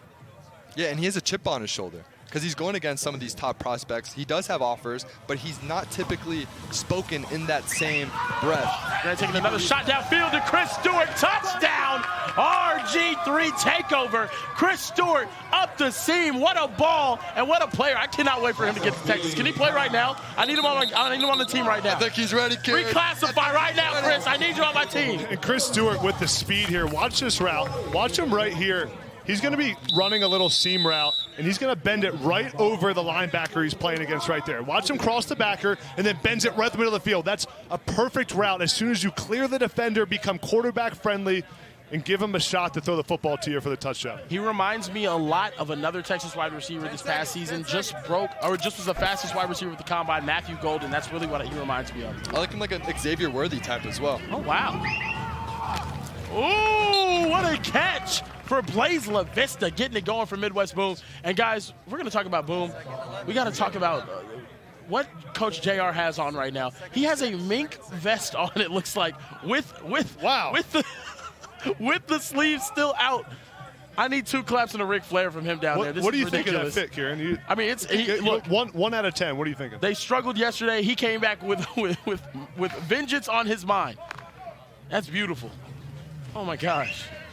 Jonas Williams shot downfield. Ooh. Just out of the outstretched arms. No, that's a shot. His target. Just didn't lay hands on him. Oh my gosh, Demasio Ortega. Yeah, I saw. It's a throw you got to make, man. Oh, that right is. there. Look at, did he get this from Ric Flair? Head coach JR, he's had so many awesome players play for this program. C.D. Lamb, Jaden Reed, J.J. McCarthy, Kyron Williams. I didn't think they had elite talent in the Midwest until he showed me that they did. I'll be honest. Too many Adam Brennemans. Athleticism, man. Yeah. Athleticism. A little bit. And for Midwest Boom to win this game, maybe Jonas Williams needs to hit those down the field throws. You can't overthrow your layups right there. That's a big catch right there. Blaze LaVista with a guy draped all over him. That's over Durant Guilford, a.k.a. the Troll. And he's going to have a flag thrown down there. I love Blaze LaVista. Watch this catch. One-handed, bring it inside with the holding against the defense will be declined. Still catching the football. Blaze LaVista offers from Kent State, Akron. He just sounds like a guy who's going to dominate the MAC. Some Wednesday night football. He'll have like 200 catches at like Akron. Yeah. Tuesday night, you'll be like, wow, you see that Blaze LaVista performance? And then he'll go third round and play like 10 years in the league. The Patriots will take him. Yeah. Shout out Bill Belichick. And man, he might go to UNC now. I can see him going to wide over the middle, Demasio Ortega. Picks up good yardage now inside the 5-yard line. Jonas Williams moving the ball with these guys. This is a gotta-have-it game. I'll be honest, you start off 0-4, playoffs are looking pretty grim for you. Yeah, well, we were talking about Coach JR, and he was telling us the transition between Jonas last year and this year. And for him, it's all between the ears. He's become more of a leader. He's more outspoken. And that's what he's going to need if he's going to play well at the next level at the Coliseum at USC. Jonas Williams had 7 touchdowns yesterday. An 0-3 performance, and that's good defense there from Durant Guilford. The Troll with the helmet, or with the Troll hat on. You know what he does, man. I wonder if he can sing. That's what the Trolls can do really, really well. I think so. Yeah. We can get him in the booth later. I know Tom can sing really, really well. The sun will come out. Tomorrow, bet your bottom now. Tomorrow. Bet my bottom, Tom. That's crazy. He said AP could rap. Freestyle. Yo, yo, yo. Rap. He's already got us. Oh, Adam Brenneman. Never mind. Jonas Williams looking to find. That is Demasio Ortega, his key target on that drive. And they get in the end zone on a key 3rd down opportunity. Tie this game up. Midwest Boom, 7. What a route by Ortega. 7. Really nice route here. Just working the middle of the field. It gets man-to-man coverage, comes out of it on the whip route. And a good throw there to get in the end zone. Yeah, Ortega, a guy who got his first 2 offers just last month in February. Expect him to get a lot more in the coming weeks. We got the standings right here in the Platinum Division. SFE, RG3 Takeover, C1N at the top of it, and at the bottom, Midwest Boom kind of just been the punching bag out there, man. So far, but when you have a guy like Jonas Williams, I think you're in every game. That's the thing. He's such an elite quarterback. He doesn't get routed either. Deep shot, he's wide open. And that's another touchdown. Grant Smith dicing up defenses. Cruz Herrera with the Sac State offer in the end zone. Man, shout out Brendan Marion. He's offering all the key guys. Brendan Marion's next great head coach, man. Nah, real talk. They just offered Bunchie Young. Shout out Bunchie Young, too. Offered Bunchie. He knows what he's doing out there, man. Yep. Look at this throw by Grant Smith. 9th touchdown today for Grant Smith. He has been on an absolute tear. Somebody give that man his 4th star. This is ridiculous. 4th and 5th if he keeps playing like this. Man, it's ridiculous. He's 6'4", got a cannon of an arm, and he's playing. He's extending plays. He's doing what he needs to do. Yeah, he's put on an absolute clinic. We saw him outdo Ryder Lyons, and now he's going to look to try to do that with Jonas Williams. I'm afraid to say it. Every time I've said that a game was looking like a shootout, someone turned the ball over. So I don't want to say it's looking like a shootout, but this is looking kind of like a shootout. And the game just instantly I think it'll be a shootout. Down. Okay, I like that. We could be hopeful, right? Yeah. We could be cautiously optimistic here. I trust Jonas Williams. I know you don't like USC, King. I don't like being I cautious trust with Jonas my Williams. Have a little faith. No. Being cautious with your optimism is weird. Why would I be cautious about something that I want to happen? I want it to happen. Be optimistically optimistic. Yeah, exactly. I want to be optimistically optimistic. Aristotle said that once. Otherwise, I don't even want to have That was an Aristotle quote? Yep. 2nd and 9 here for Jonas Williams. Got him. Over top. Got him. He's just going to. What a throw. Oh, my goodness. Oh. Yeah, I thought he was going to run out of room there. It's going to be interesting to see that replay if he was capable of getting down. Let's take a look here. Cornell Connolly beat his man over the top, AB. Let's take a look at it. That's a good throw there. But let's see this That is that dime. Oh, that foot is might that be left in. foot in? Let's see Can't this see it angle. on that angle. I think Hopefully this we see it angle on will this give it to angle. us right here. Oh, this is the prime. Catch. Oh, he's just out of bounds. Just out of bounds. By the hair on his toes, he's out of bounds. This is crazy. But those are the throws that we need from Jonas Williams. Yeah. Jonas Williams That was out on a there rope. again It was. with the cell phone. If you get a text mid-game, you think you're looking at it? Oh, no, I definitely am, depending on who it is. Sending a few texts. Yeah. I'm probably posting a couple checking stories. IG. You can send a tweet out. I'd be live the entire time. That'd be me. That'd be 3rd and 9 here for Midwest Boom.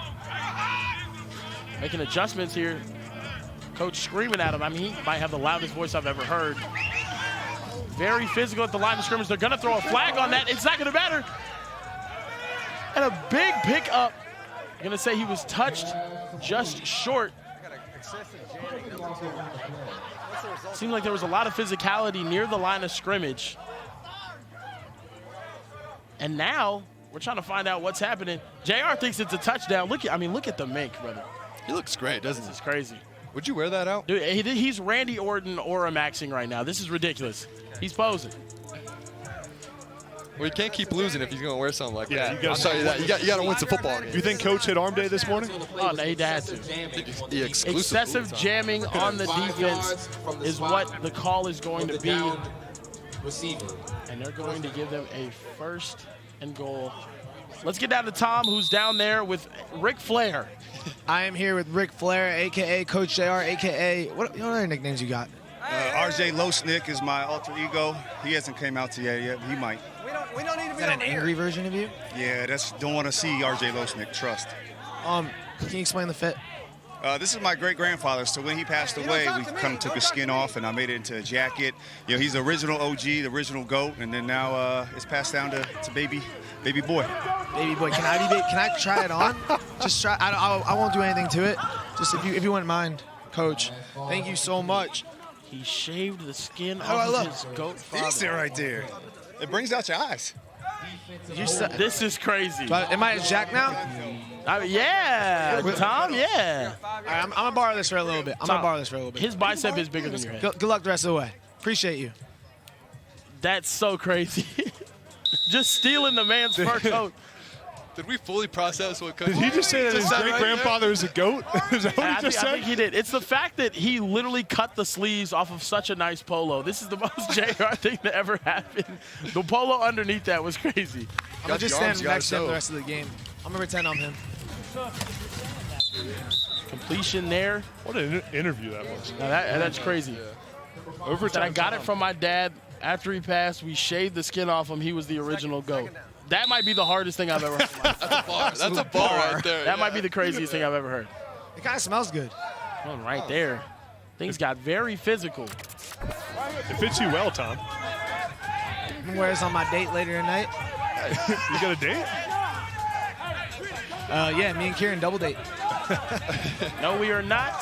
The girl I'm talking to is not in the city. We're not doing any dating. You gotta make that abundantly clear. Different. Oh my goodness! And spun the ball. He pointed at him. Oh! Blaze LaVista. Hand to the pig. Okay, Blaze. Okay, Blaze. That's what I like.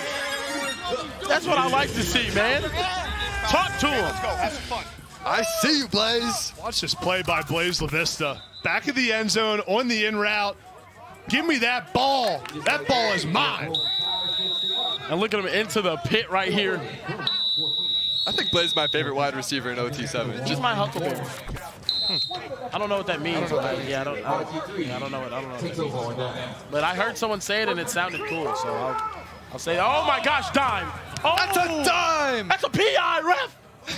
What are we doing? Don't touch Chris Stewart. Listen. What a beautiful ball by Grant Smith. Oh my God. Beautiful ball.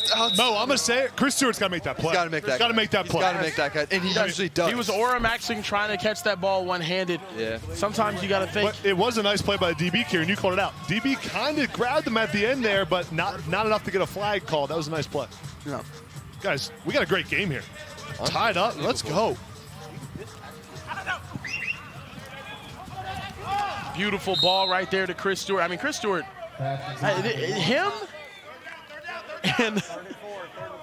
him and number 3 from C1N, his name's slipping my mind right now. They've got to have the most receptions here this weekend. Peyton Zachary. And Damian Henderson? Yes, and Damian Henderson. Damian Henderson only catches touchdowns. That's right. He only does catch touchdowns. Oh, he still hasn't been touched. That's a touchdown. Oh, my goodness.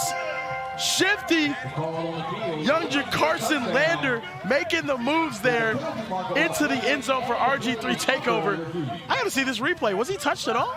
Lander with the shiftiness. We're talking about it right now. You see Grant Smith giving him the oral with the pass.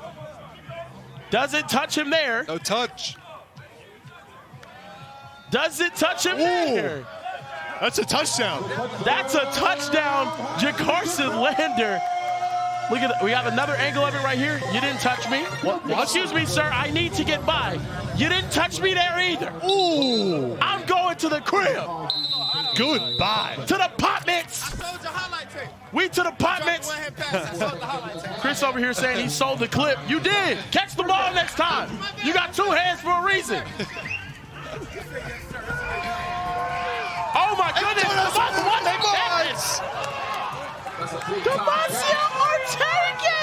Oh my goodness. This game is insane. Right before the end of the half, only 9 seconds. Hey, the clock is ticking. Running. Gotta get down here. Jonas trying to make a play happen. Can they tie the ball game up before halftime?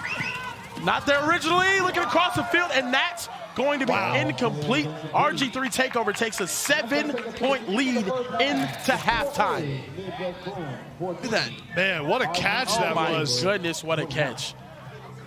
Wow, AB could never make a catch like that, and he was a 5-star. That's incredible.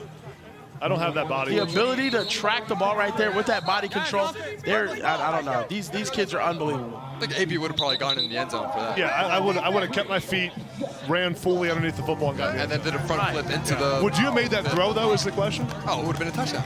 Come on now. Wow. Came up. Okay. What, did you guys ever win any tournaments with Florida Fire? Yeah, we did, of course. Yeah, does that organization even exist anymore back like in the 90s when you were playing? Back in 1975. Yeah. 7-on-7 football. I love it, man. Before spread offenses. What team did you play for, King? I played for DCU. Oh. The Crib University. It was beautiful. The Crib. The Crib University was the school I played for. Right now we got a 21-14 lead.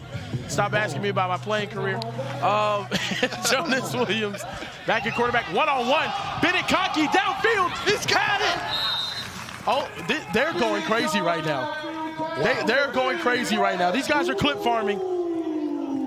Bennett Conkey just wins off the line of scrimmage, one-on-one. Great route, even better throw there, Mo, by Jonas Williams, right underneath it. In stride. Our quarterback matchups have been insane so far. These last two have been crazy. The thing that's very telling for me, Grant Smith has had to go head-to-head with so many talented quarterbacks, and he's matched pace every single time. Jonas Williams, he's giving him a test right now. How about coming right out of halftime with that throw right there? Exactly. That's how you get momentum on your side.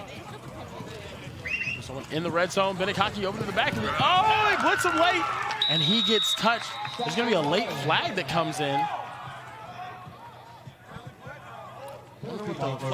No way there's an early blitz. They're going to get defensive holding on this. There's a hold on defense. Yep. Man, that's a big penalty. That is a big penalty. It takes the blitz off the board. Would have put him in second down and long. Exactly. Midwest Boom, these players have been here for a while. Got starting quarterback Jonas Williams, backup quarterback Andrew Bonavecchio. I think that's how you say it. I'm not Italian. I want to learn that to do it. But Blaze LaVista, their #1 wide receiver, Bennett Conkey, has been unbelievable as well this week. They have some incredible alumni as well. You know, CeeDee Lamb used to play for this team. Last year, Amarian Stewart. He's now a freshman 2 years ago, Amarian Stewart. Oh my goodness, Blaze LaVista. He's got Stickum on his hands and he's talking again. That's what I like to hear. The strongest hands in OT7 when you need a completion, when there's a DB draped all over you, put it on Blaze and he'll come down with it. And then he's going to talk trash after, too. Yeah, and the ability to bring it in when you know you're going to get hit, that's the hardest time. You know you're getting tackled. You know there's someone on your hip. To keep the ball away from the defender as well, because you got it when you keep it away from the defender, they can't even get a hold on a hand on it. Nice play by Blaze LaVista. That was the 10th touchdown of the week by Jonas Williams. Unbelievable. Midwest Boom needs this win. I cannot stress this enough. Starting off 0-4 is going to make it really hard for them to make our OT7 playoffs in June. Tied 21-21. RG3 Takeover. While you're hot, why not strike? They're going money drive right here, fellas. How do you like that? I like it. Why not? You like that? Launch a bomb right now to Chris Stewart. That's what I would do. Why not? I mean, they can't guard him. Who can? Nobody. Seems like nobody can guard him. Chris Stewart has been unbelievable all week, and I cannot wait to see him in burnt orange. Oh my God, he's a problem. My Shayla. See what Grant Smith can get going here. 9 minutes remaining in this game. They're going money drive, wide open over the middle. That is Jalen Pyle, gonna pick up that first down. And we got Tom down there, Mr. Money. He still has on JR's thing. Yeah. Hey, Blaze, how do I look? You look pretty good. You're looking like JR right now. I like the better, but better. You do look better. I like it. I like it. I like it. Say it to his face. Actually, don't tell him that. He might beat you up. I'm not gonna lie. Yeah, have you ever fought Coach? No, don't answer that. How do you feel like the game's going so far? I think it's going pretty good. I think the boys just need to get the rhythm back on defense, and we'll take care of it in a couple minutes here. I believe they're saying you have the strongest hands in OT7. Do you like grab rice? Like, do you do anything to work on your hand strength? I said the rice bucket is definitely good. Shout out Coach Palisar for putting me on taking 2 5-pound plates. Ow. Never do that again. Yeah. You know, I got to work on it. You guys haven't been amazing, but I feel like you're turning it around, right? I think you can look at our games and, you know, it's just small things. And once we fix those, I think we'll be back at the top. So. I appreciate it. Keep those hands to yourself, all right? Back to you guys. Did that hurt, Tom? Grant Smith looking again. He's going to have to eat a sack there. Strong hands. And this is a key moment. I'm really not kidding, guys. That was like crazy how strong his hand was. He's got the Midwestern country boy hands, man. Some farm hands. That's your problem, Tom. You got soft hands. You ain't never worked hard a day in your damn life. That is 100% true. You ain't never been on a ranch. You ain't ever rode a horse. You ain't ever fixed a tire. You ain't ever changed oil. These hands were made to hold a phone. You ain't ever smoked a damn brisket. Tom said you guys haven't been great. Yeah. Grant Smith has been great. Let's see if he can find anything. He's going to be touched there inside the 10-yard line. Going to be right there around the 6-7 line. Enormous big fourth down. Like the biggest fourth down. I mean, a gigantic on the money drive here. A huge fourth down. Has to get in the end zone here. Midwest Boom, this is everything for them. They can go money drive, make this a 2-possession game on 1 possession. There's Chris. They get this stop. Chris Stewart, top of the screen. 1-on-1. Top of the screen there. I think I know what they're going to run. Give it to him. Oh! And Ace Austin, the 4-star corner, does his job. What's up, man? Okay, Ace. I'm the best corner in 2027. Y'all better stop playing. Talk to him. Send in his message. Let him know, Ace. Ace Austin telling everybody he's the greatest corner in the class of 2027. That sounds right. That's 11 years after I graduated high school. Yeah, they set up star wide receiver by himself on the bottom of the screen. Chris Stewart on an out route, and quarterback Grant Smith just a little bit late on these outbreaking routes, AB. You want to throw it before he turns out. It's got to be there right away, right when you catch the snap. But listen, that is star player on star player. That's what OT7 is all about. It's Chris Stewart against Ace Austin. In the class, Boom's first ever freshman starter. That's how special Ace Austin is. I mean, hey, he said he's number 1. He's ranked number 8 right now. I'd say he's an ace. He's a 1. He's number. I see what you did there. You see the joke that I made? Because Ace is like 1. That's smooth. That was good. Mom, I hope you're proud of me. I didn't finish college. I think Jonas might have been looking at the replay on his phone of that interception because of how nasty it was. Right there, we got Jonas Williams getting the completion, picking up some yards, and they're going money ball right here. They score right here this game. Looks like it's almost put on ice, but we also have the onside kick, so you never know. Exactly. You never know here in OT7. Anything can happen, especially when you have a guy like Grant Smith on the other side. And it's a good decision to use the money drive right here. Listen, you need a touchdown anyway. Right. 5 minutes left in the game, so you don't want to end the game without using your money drive. And this is a must-win game for these guys here. RG3 Takeover, I mean, they have just been unbelievable all week. Chris Stewart and company, Dylan Mitchell and company. Yeah. A really underrated team. Rand Guilford and company. It goes to show speed kills, right? A Houston-based team, the fastest team probably that we have in OT7. And company. And company. I love saying and company. We got Jonas talking to Blaze right here. Looks like, watch Blaze in the slot right here, matched up on the nickel. It's a matchup that we like. Jonas taking a shot downfield, and that's almost intercepted. Heavy contact right there. They said that was boxed up. Dangerous as well throw as by other colorful Jonas. language. You have to know when you have a too high safety look. You can't put too much air on the ball. Yeah, that's Watts, number 0, the safety, coming over and breaking that pass up. Nearly intercepted that one, let it go through his hands, and it almost got caught after going through his hands. Let's go ahead and take a look at Jonas Williams' gamer ratings. 90 overall with a 91 arm strength, 87 accuracy, and 89 awareness. I like these. Those are pretty good ratings there. More importantly, what's its... That's okay, maybe up the accuracy. That was an insane catch by Blaze LaVista. I gave him those powers. Oh my goodness. Blaze LaVista, that is a man amongst boys out there. Going up and getting the football. All he does is make tough catches. That's all this guy does. Refuses Perfect to back shoulder placement here. And look at that catch. Oh my goodness. I haven't seen him drop a ball. Crazy body crazy body control, rather. And Look at the scuffle. and then he ends up throwing him over. He's got a little something to him. And guys, on 4th down that was. On fourth down. Yep. And Jonas, the clutch factor too. Identifies your top target, give him a chance to make a play. See what these guys can do here in the red zone. Jonas finds his tight end over the middle, and Lucas Anderson, sorry, not a tight end, he's a wide receiver, big body man, in for the touchdown, and this is now a 2-possession game. Midwest Boom capitalizing on their money drive. And just like that, Mo, that was a great route concept there. Anderson started on the left, ran the under route across the formation. All the receivers on the right ran to the other side of the field to pull the defense across. Yeah, great concept to run versus man. Linebackers just getting lost here. And if you're RG3 takeover, you're down 10, about 2 minutes and a half left. You need to score, but you don't need to take shots. You don't need to force anything down the field because remember, under 1 minute, you can use your onside play opportunity as well. Yeah, so got to get a touchdown here. Like you said, don't need to take shots down the field, but have a sense of urgency and be aware of the clock right now.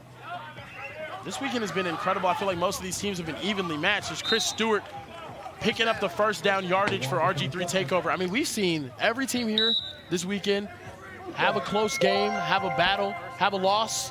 I mean, it's been incredibly tight here at OT7. There's another completion to Jalen Pyle.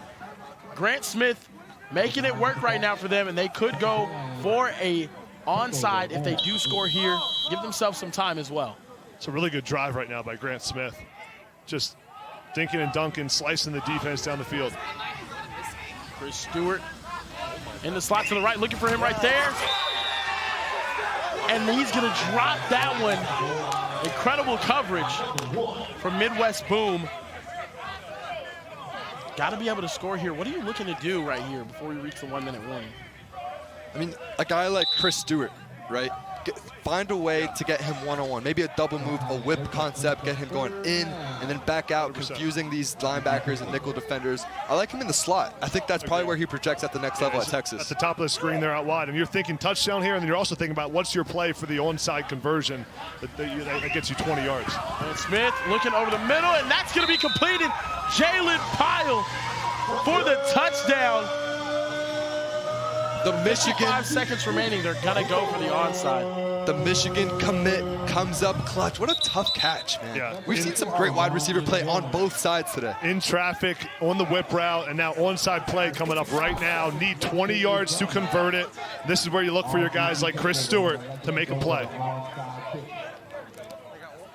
One play for a first down from the end. That's what it's all about, man. Grant Smith has a chance to make a comeback right here. So onside play, it is a 4th and 20 from the 10-yard line. On the opposite side, they have to get 20 yards in one play. If they don't successfully pick it up, the ball will be given to Midwest Boom. On the offensive side, you have to expect some sort of loose zone, right? You can play up, you can accept a 15 and under pass. So just don't allow any deep shots. And if you're Grant Smith, try to find a window here. Be patient. Look for your top target, Chris Stewart. Yeah, he's gonna give him some time. Grant Smith gonna make. Oh, it's gone! It's a touchdown! No way! He's got him! Oh my goodness! Are you kidding me? RG3 Takeover. Grant Smith can flat out throw the football. in the biggest moment. And just like that, RG3 Takeover is in the lead. Talk about clutch. When RG3 Takeover needs him the most, Grant Smith delivers now in back-to-back games, last-minute touchdowns. What can't he do? No, it's unbelievable. The clutch gene right here. What a throw that was. That was an incredible throw. Just zipped that thing right over. That was a 30-yard throw. Yeah. Zipped it exactly where it needed to be. This is Jonas Williams. This is what you dream about in the backyard. You're down 4 points. You got a chance to win the game on this drive. There he goes. He's going to hit Demonte Ortegan. Good first completion. Plenty of time here. You do need to have a sense of urgency. Yeah, gotta snap this ball. 35 seconds. They're still down, so they need to score. Big game right here. Midwest Boom cannot afford to lose this in the Platinum Division. They would be all but eliminated virtually.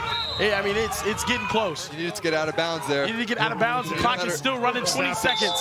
Gotta snap it, Jonas Williams. Gotta snap this thing right here. About 2 or 3 4 plays from right here. If they can get him off, he's gonna throw an incompletion on purpose. Smart play. Smart play. 13 seconds here, gonna give them more plays, more opportunities. Now 13 seconds here. You're on about the 16-yard line. You got 2 shots to the end zone. These throws have to get in the end zone. To me, that's what you're doing. The other option is throw a short route out of bounds, get a little bit closer. But I think right here you get 2 shots to the end zone, at least maybe 3, depending on the incompletion. What you can't have, AB, is anything inbounds. Correct. That is short of, say, maybe a 10-yard completion. 100%. Just can't do it. I think you really can't have anything in bounds at all. 3 plays from here, 13 seconds on the clock. Looking over the middle! Oh, you gotta snap it. You gotta hurry up. He's gotta get it. Gotta snap it. Hurry up. They might have enough time to get it. He snaps it. This is the last play. Oh, and there's a flag. There was a flag on the play. It looks like he was in the defensive backfield. They're calling it a defensive holding. There's going to be an untimed down for the game, gentlemen. Wow. How about Jonas Williams getting lined up and snapping that football? Oh, my goodness. They desperately need to win this game.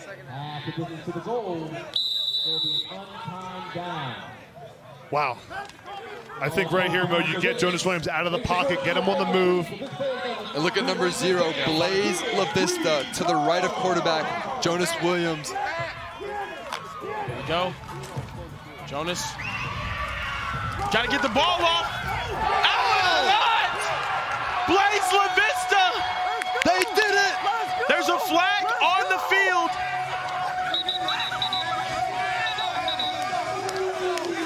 Holding on the defense again. That'll be declined. Wow. And Midwest Boom get the victory. What a play. What an into that game. What a game. Jonas Williams with the clutch gene. Blaze LaVista, strongest hands in all of 7-on-7. What a play. Let's look at it again. Watch LaVista on the left side of the screen there. Number 0 runs all the way across the formation. Just keeps working. That's barely even the route concept at that point. Jonas Williams stays active, and Jonas Williams finds him with a great throw right over the defense. See, if that's an inch lower, it probably gets tipped. But Blaze LaVista makes the play on the football. What a play. Boom gets it done. Over there talking their talk. 0-3, but now 1-3. They get a victory over RG3 Takeover, who had one of the better records. Yeah, we discussed before the game it would come down to Jonas Williams if they wanted to stay alive in this playoff hunt, and that's exactly what he just did right now. I mean, how about the end of that game? That's why you love the OT7 rules, man. You get the onside play for the touchdown for RG3 Takeover, then Midwest Boom and Jonas Williams seal the game with the touchdown. And Boom over there talking their talk. What a phenomenal game. The best finish that we've seen to a game all weekend. But don't go anywhere, ladies and gentlemen. We have one more game for you. We'll see this Midwest Boom team back out here. 38-35 was the final score. Guys, don't go anywhere. We'll be right back with more OT7 Season 4 action.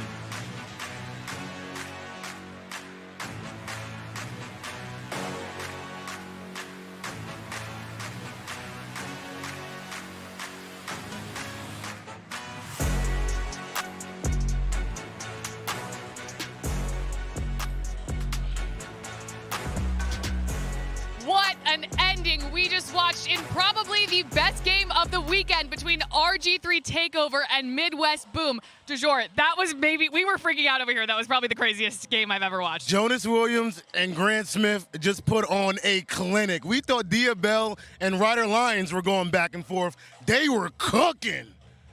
Let's take a look at this last play. Jonas Williams finishes the day with 231 yards and 5 touchdowns, including this walk-off touchdown to Blaze LaVista, his third of the day. I mean, Blaze almost broke Overtime Tom's hands with his grip, and so we could definitely see why he reeled in 3 touchdowns today. It was such a crazy game. Boom's first win of the weekend, and that was pivotal for them to try and secure their spot at a good rank spot in their division. Let's take a look at these divisions right now. Midwest Boom is 1-3. They are 4th in the Platinum division, taking down the 3-1 RG3 Takeover. This was a massive win for them. They definitely needed this one.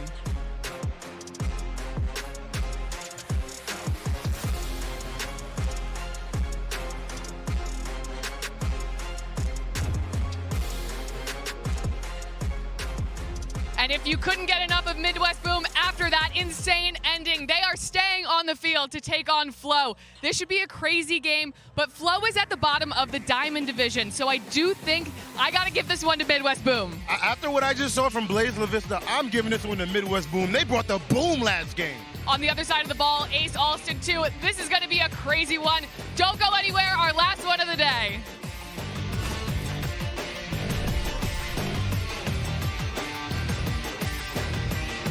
What up, everybody? Welcome to another episode of the Travis Hunter Show. There's supposed to be beef.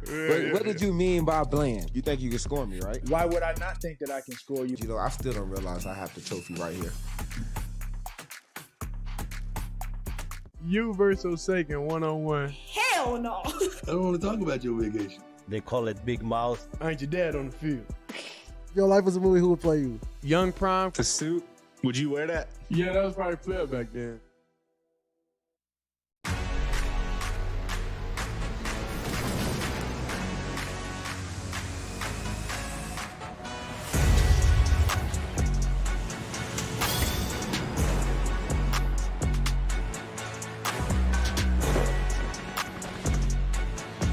Welcome back to Dallas, Texas, home of the spread offense, home of good football, home of the best football. We have another great matchup for you today at OT7. Midwest Boom looking to rebound after a tough Saturday, taking on Fleaux, looking to rebound after a tough 2 days.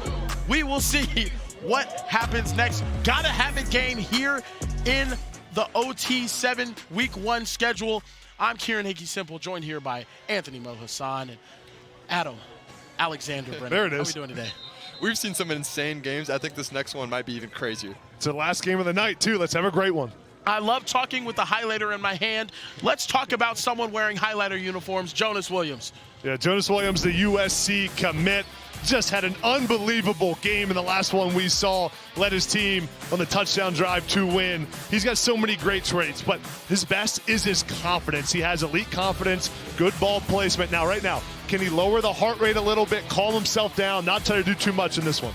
I often worry if I love myself enough. Next up on the other side, we have Malachi Ziegler. Mo, what's going on over there? Malachi Ziegler is one of my favorite quarterbacks in OT7. He's a younger guy, class of 2027, sophomore, 4-star with Arkansas, Mississippi State, and Ole Miss. If Lane Kiffin wants you, there's something there. He's a big kid out of the state of Louisiana. He can throw the ball all over the field. He's fun to watch. He's taking shots, and he's also very calculated, not making too many mistakes. He's about to have a huge game right now. Gunslinger. I desperately need to devour a double meat tuna sandwich on an Italian herbs and cheese bread bun from Subway right now. Let's get started on this game and wash it down with a Gatorade as well.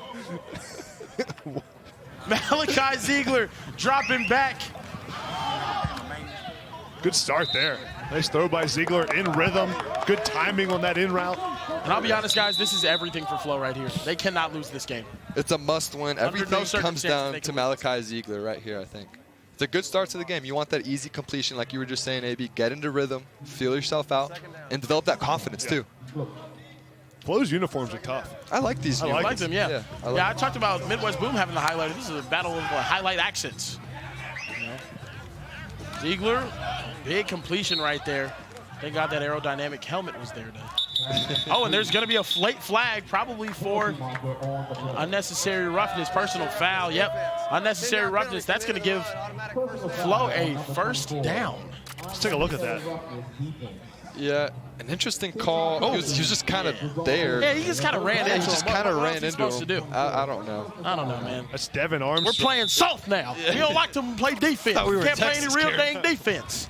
It's ridiculous. That's an offensive league, Kieran. We want to see Getting points. ridiculous We out want to here. see points. Malachi Ziegler trying to make things happen right now. Inside the 10-yard line. I like this. I like this strategy early. Just taking what the defense gives you. It's about getting those early completions to get your quarterback in rhythm. Is it not? We're seeing some short route concepts too. Just some hitch routes right there. Exactly. Yeah, I like the short route concepts. That's what Low Pro does. Right here, Fleaux. Head coach is Ryan Clark. He's not with us this week, which is probably why they haven't won a game. And we have seen them have incredible alumni: Jamar Chase, Devontae Smith, Malik Neighbors, Derek Stingley. Just some of the best athletes in the entire NFL come through this program here from the boot. And they have an unbelievable talent here right there. That was Jabari Brady targeted on that one. And they're saying that guy is more athletic than Malik Neighbors and Jamar Chase. Yeah, Jabari Mack, just the 8th ranked wide receiver in his class. But if these coaches are saying he's better than Malik Neighbors, I don't see how he's only 8th. It's absolutely. My apologies. That was actually Easton Royal targeted on that play. They do have some incredible wide receivers there for this team. Better than Malik Neighbors and Jamar Chase is an insane comparison. Yeah, but I see the comparison. I'm not sure about better than. At that age. At that age. Oh, and that's a touchdown caught for Fleaux. Raekwon Williams, we saw him have a drop. He rebounds immediately after that drop last game. And there's a late flag that gets thrown out there. Great job, Malachi Ziegler.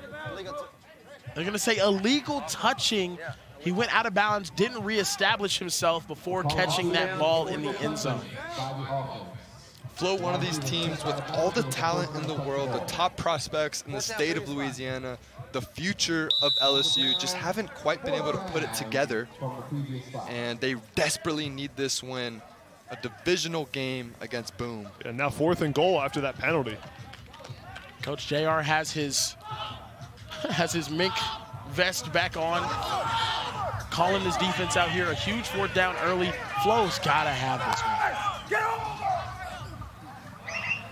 Short crossers, nobody there. Ziegler is going to find someone. Oh, Brody was open, but out of bounds, and a huge stop early for Midwest Boom, who looks to be on a mission today for redemption. Yeah, Malachi just misses his wide receiver, Brody, in the back of the end zone, staying alive. Honestly, a good job creating separation on that back end line. It looked like Malachi had Kendrick Johnson, his receiver, in the flat early there, but missed him. Now we have Midwest Boom taking over. 4-star quarterback Jonas Williams, committed to the University of Southern California Fighting Trojans. I don't even know if they're the Fighting Trojans or the Trojans. We do fight. Oh!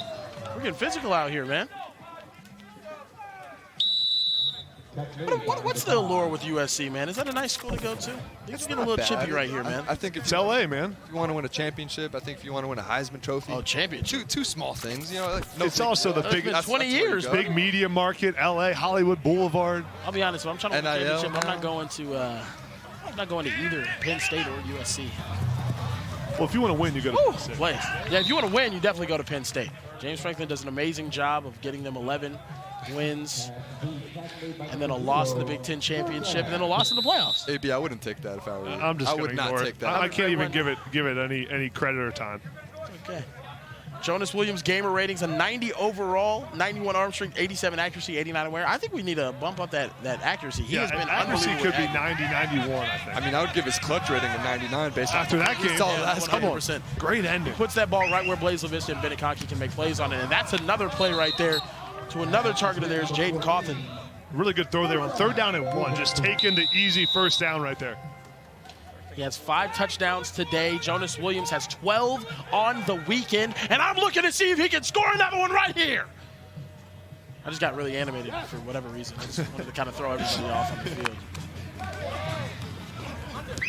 Jonas Williams got Benikoki deep, but ends up taking underneath one to Cornell Connolly, who's been a burner for them this week. Yeah, Cornell Connolly so crafty at that slot position, able to run these little short in routes, option routes, whips, double moves. So hard for the linebackers to cover. And the combo of Conley and then Blaze LaVista, really good 1-2 punch there at the receiver position. Call that man Cornell Connolly juice box. The juice box. The juice box out there, man. Just giving the team juice. He's bringing the juice. It's a team locker room guy, I heard, huh? Definitely. Jonas Williams, thankful for my brisket, and he throws it back to the end zone. Couldn't bring home mother's milk, unfortunately. Third down, big goal. Third down and goal now. Jonas Williams trying to make something happen in the red area, and he's been really, really good in the low red zone. And the thing right here, 3rd and goal, you got to give Blaze LaVista a jump ball. I mean, he's been so good on those contested catches in the end zone. Get him schemed up one-on-one. See number 0 there, bottom of the screen. Let's see if he runs a little wheel route up the sideline. There's Blaze LaVista right there. Aren't you a know-it-all? Blaze LaVista. Give it to him. Oh, he's wide open in the back of the end zone. That is a touchdown for Midwest Boom. Lucas Anderson, their big body receiver, getting active in that low red zone as well, man. They have plays for days down in that area. Yeah, Jonas Williams finding his stride. This team hadn't won a game up until this last one where they came through in the clutch versus RG3 Takeover. Now I think they're hitting their stride. Jonas Williams getting comfortable with his wide receivers. Blaze LaVista caught a bunch last week. He's spreading the wealth around. He's very efficient in the red zone as well, as we could see right here. Lucas Anderson's good athlete. Big, tall, long, can get open, has good hands, 6'3", 200 pounds. I may talk to him after this. Listen, put on 25 pounds, be a tight end. Tight end, yeah. I'm going to tell him to call me. Take him to tight end U, huh?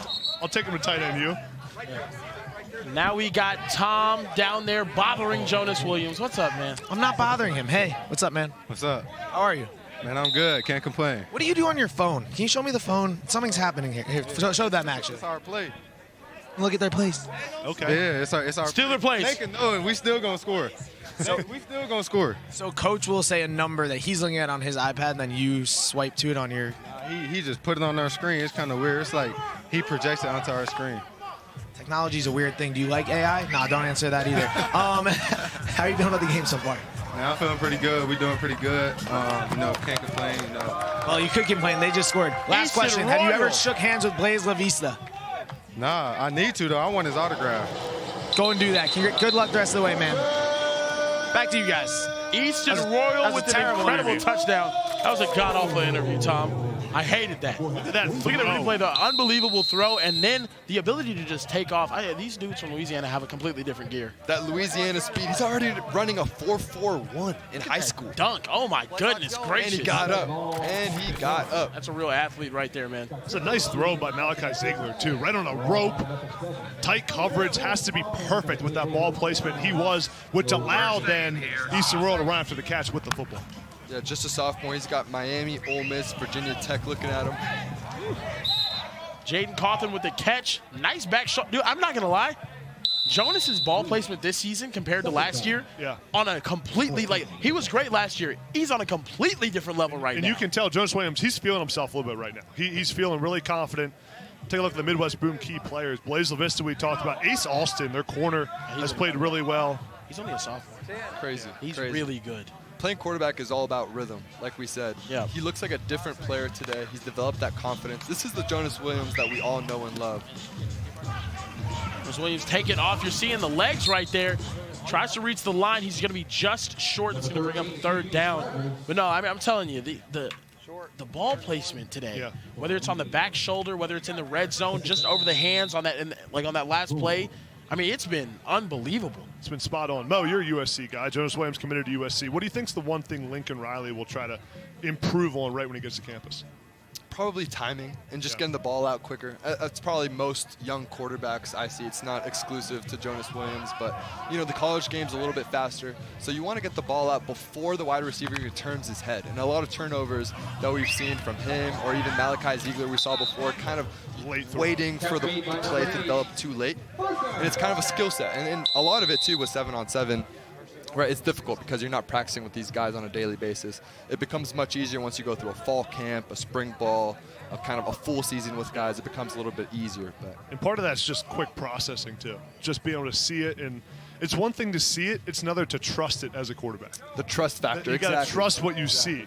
And I think that's where a lot of young quarterbacks can improve. Jonas Williams right here. First down at 10. Finding a new target. It's Donovan Evans. Haven't really seen too much of him. The sophomore out of Chicago, Illinois, with offers to Akron and Bowling Green. One of the weirdest school names I've ever seen in my entire life. Bowling Green. It's good football, man. No, I mean, it is. I called one of their games last year. You know, we got to see. It's good ball. Harold. It's good ball. Harold Fannin, he went off. They almost beat your bum. Stop it. Ass Penn State. They almost beat y'all this year. Let's go ahead and look at the Strictly rankings. Low Pro, solid at that #1 spot. They haven't even played a single down of football, but I know they're deserving. SFE at number 5, they're going to have to go up. And Layton has had to fight 18 different people about the Cold Hearts being at number 2 and finishing this weekend 1-4. Touchdown there for Damasio Ortegan.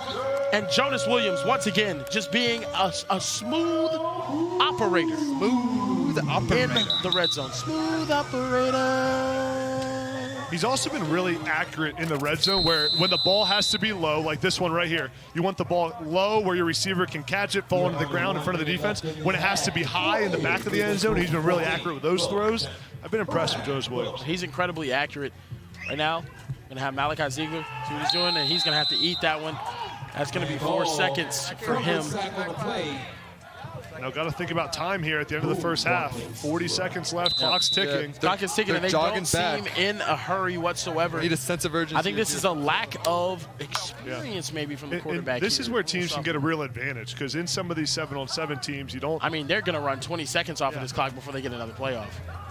And I don't think sure they they're realize. looking at the clock. Yeah. I still don't even think. I mean, this is. I guess in this case they don't really want to give the ball back. Fleaux. At least he gets out of bounds. No, he's in bounds. He's in bounds. He's in bounds. Clock's running. They get the ball back after halftime, but I don't understand the lack of urgency. Yeah, they said he got out of bounds, so clock is now running. That's weird. You had the clock stop there, but Malachi Ziegler looking downfield, maybe take a shot to the end zone. He's going to stop there. Can he get? Oh, he can't get out of bounds, and that's going to actually end the half. Man, as a receiver, unfortunate clock management issue right there from Fleaux. You got to know as a receiver, you got to get out of bounds, or you have to be in the end zone on that route. You can't run it short. You also got to not run 20 seconds off the clock when there's less than a minute in a Put that on the quarterback. He's the one with the key. You got to be able to get that off. He's running the show. He has to be able to look at the clock and tell these guys, hurry up, let's get some plays off. Because they have the star power and the ability to get to the end zone. Right there. They get right to the other thing that's not talked about a lot is when you have bad clock management, it's also a momentum killer for your team. 100%. You start to kind of question things a little bit. You got to be better in those situations. Unfortunate, and Boom is going to get the ball after halftime. I was wrong. I knew Boom was going to get the ball at halftime. That's another reason why Fleaux needed to be way more rushed to go downfield and score. Now Boom has the opportunity to take this money drive and go up big right here. 2 possessions. Boom, trying to send a message here on day 2 that day 1 was a bit of a fluke. And I do really think it was. They're not an 0-3 level football team. Yeah, potentially I was about to say 14-point swing, but they're using their money ball right here. Touchdown here counts as 10 points instead of 7. What do you guys think about the use of the money ball right here? I absolutely love it. I think when you have the lead in the second half, I think you should use it every time. Whenever you have the ball with the lead, because you're probably not going to need it another time, and you don't want to end the game without using your money drives. I think it's the perfect 100%. Time to use it right here. Especially with the way Jonas Williams is playing, it feels like he's going to score every time he touches the ball at this point. Look at these numbers right here. Jonas Williams this weekend, 14 touchdowns, 827 passing yards. That looks like one game for me on NCAA. And with those shades, it kind of looks like DeJour, huh? Actually, it looks like Cade Cunningham without a beard. 14 touchdowns. Right here, Jonas Williams over the top. Oh, what a catch. Unbelievable there from Donovan Evans. All right, Donovan Evans. Go up and get the football as they rip his helmet off. And that's a tough catch as a receiver tight end, AB, probably not the position you want to be in. High ball over the middle. If this was padded football, that's a tough hit. You never really want to leave your feet middle of the field. That's why you can't have the ball too high. That's one thing I wanted to ask you about 7-on-7. The quarterbacks can kind of get away with throwing those, for lack of a better term, those hospital balls. Those Peyton Manning specials. You know what I mean? I was wondering, like, does that affect you coming out of sevens and going into tackle football season? Or your coaches coaching that out of you to make those throws and, like, the seams that could honestly be, you know, pretty bad for your wide receivers? Yeah, I mean, look, the pros outweigh the cons. We see that in quarterback development. We see freshman quarterbacks balling across the country. A guy like DJ Lagway, an OT7 alum, steps in at the University of Florida after an injury and just balls out. Saves a man's job. That too. Right there. It's going to be a first down. Saved his job. No, literally saved Billy Napier's. Can we talk about that? That was insane. Yeah. Florida was ready to fire him before the season, all that stuff. DJ Lagway comes in there, absolutely balls out. And all of a sudden, this is the thing about coaches. They always have a plan, man. These coaches are in this position for a reason. And now Lagway is returning as one of the best in the SEC. Exactly. And he's going to get absolutely smacked when the Texas Longhorns go to Gainesville and dominate them come October. Oh, shit. There's Blaze LaVista down there looking for another jump ball. I love his ball placement, man. Jonas Williams always putting it where either his guy can get it or nobody else can.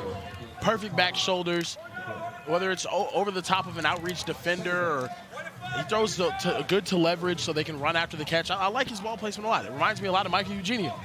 That too. And if you're USC, I think the most reassuring sign here with Jonas Williams as the future of your program is the fact that when they needed him most, he came through. This team, that's a huge pass breakup right there. They hadn't won a game. They're playing one of the top teams in all of OT7, RG3 Takeover the week before, and he comes up clutch. He balled out. And like they literally needed him. He put the team on his shoulder and he came through. And you think about the situation they were in the last game when Jonas Williams came back. I mean, they just given up the onside play, no momentum, and then Jonas Williams said, watch this, I'm going to win this ball. That was an incredible pass breakup there by Jalen Ash. We got a 4th and goal right here, ladies and gentlemen.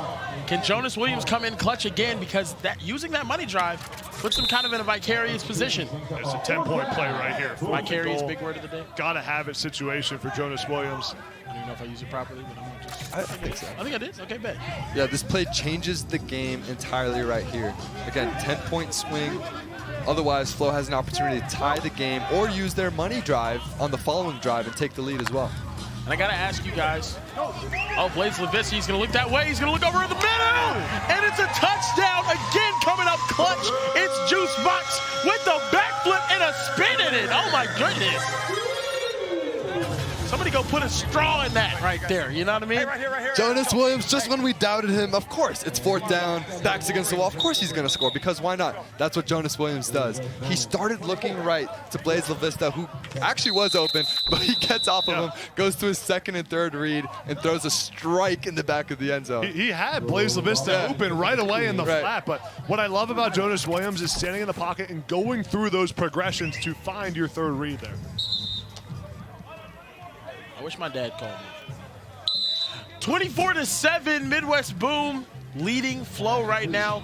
Fleaux not going money drive right here, looking to score again and then potentially use that money drive in their last possession of the game because they will probably get the ball back again. We go through possessions pretty quick here at OT7. That's going to be 4 seconds. They're going to call that it's incomplete. And JR's letting them know over there in that make vest. Back here. Yeah, Boom's playing good fundamental defense. We need Ziegler to step up here. We see on the weekend he's got 6 touchdowns, 383 passing yards.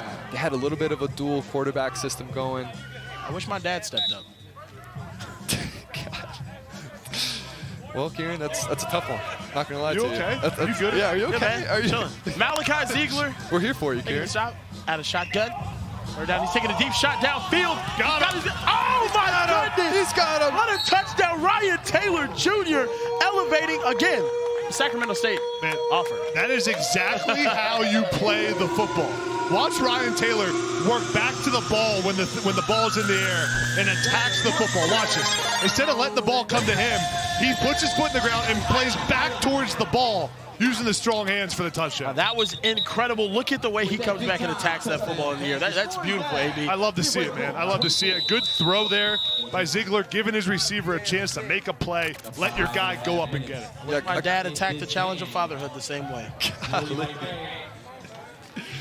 It was a gotta have it situation for them. Now you're thinking down 10, you can get a quick stop and an onside play opportunity. So we got a new quarterback in the game, Andrew Bonavicio. Yeah, we're going to Tom down on the field. What's going on, Tom? What are we doing? Hey, man, I'm down here with Leighton. Leighton? You think my accent, whatever. Strictly football power rankings. You made the preseason ones. They were good. First of all, last night, Cam Newton, he had some words for you. What did he say? Yeah, he said he's playing the villain role, in which I think he is. Currently unranked. Currently unranked, for sure. That's probably going to change after this weekend. So, yeah, let's talk about what happens now. Because you have the Cold Hearts at number 2. They went 1-4 this weekend. Are they out? Like, what do you think about that? I'm not sure if they're out. I'm going to have to watch the all 14 to see what really went down. Ryder Lyons was missing some throws, but, I feel like they could bounce back. Outside of the top 10, I'm not sure. We'll see. And obviously, I think C1N made a statement. Is there any other team that's not in your top 10 currently that showed you some things that you're going to have to consider them going forward? Oh, RG3 for sure. RG3 balled out both sides of the ball. They bring the juice, too. The City Reapers, they have had some choice words for you. Where do you see them? I thought their defense was really strong. Defense looked great. Their offense was humming, too. 8th grade quarterback. He's probably the best quarterback here all weekend, to be honest with you. Yeah, they're definitely going to be up there for sure. But again, I got to watch the all 14 to see what the truth is. You know what I mean? Yeah, I know you're excited to watch film. It's going to be a great week for you. Is there any team here that gave you maybe they could challenge a low pro who is currently number 1 in your rankings? SFE for sure. SFE did it last year in the championship game, and why not again? Can't wait to see what happens. New Strictly rankings will drop this week. We'll watch all the footage, watch it back, and we'll see what happens. Leighton knows football. He knows ball, man. He's got to watch all 14, man. Or does he? He didn't have C1N in the top 10. Yeah. So, you know. Well, he knows football. He had low pro 1. That's the only ranking that matters. And he had Cold Hearts 2. And I do have to ask you guys this before this starts. He's a ball guy. You got to watch the all 14. Yeah, you got to watch the all 14. What do you got, Kieran? I was going to say, right before this, next week we're going to see the return of a lot of OT7 legendary teams, low pro, Raw Miami, Trillion. Who's y'all's favorite right now? Oh, good play right down. We're going to have a 4th down and short at the 1-yard line. Who's y'all's favorite right now to win this whole thing in your mind? Without seeing the other half of teams. Yeah, outside of low pro. It's early. I'm excited to see Trillion boys. I'm excited to see what Trillion has. You think this is the year? I think it could be the year. Listen. Wow. At some point, they're going to get it done. AB, Josh Stupin has been sandbagging his team, saying it's his worst roster he's ever had. I think it's all a ploy. That's disrespectful. I agree. I think this could be his year. Never count out Stupin. Never count out Stupin. Well, never count out Ryan Rakowski, his quarterback. And a touchdown there for Midwest Boom. Oh, my goodness.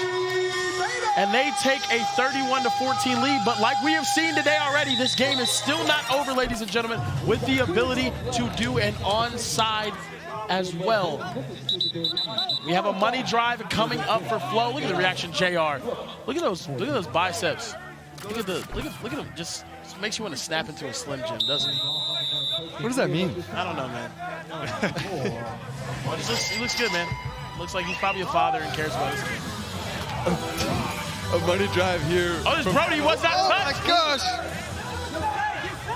gosh. See, this is the sense of urgency I feel like we wish they had earlier, right? Yeah. If you started with this sense of tempo and pace on the football, I think we'd be in a different position, and but think it's about how a little bit too late. No, this game would be so different if Fleaux would have scored on that last play of the half. That too. It would have been so different, but it was that lack of urgency. It's the lack of urgency. Had them down the 1-yard line. It kills you.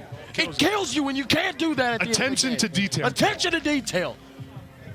Damn, Jarrell. It's coming around again. Kieran, who do you like? Who's your team you're excited to see? Of the other half of teams. Outside of low pro. Who are you excited to see? Outside of low pro, I will say I'm excited to see Trillion. I don't think they're going to be to the same level. I think last year was a magic year for Trillion, and they still couldn't get by Raw. I think Raw Miami's going to show up, and they're going to be ready to just hoop. I like the way they play in big games, though, too. As soon as they get in the elimination type formats or they play these divisional games, I think it's going to be a big deal for them.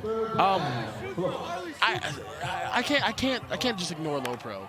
Yeah. They're going to be so unbelievably dominant again. Oh my goodness!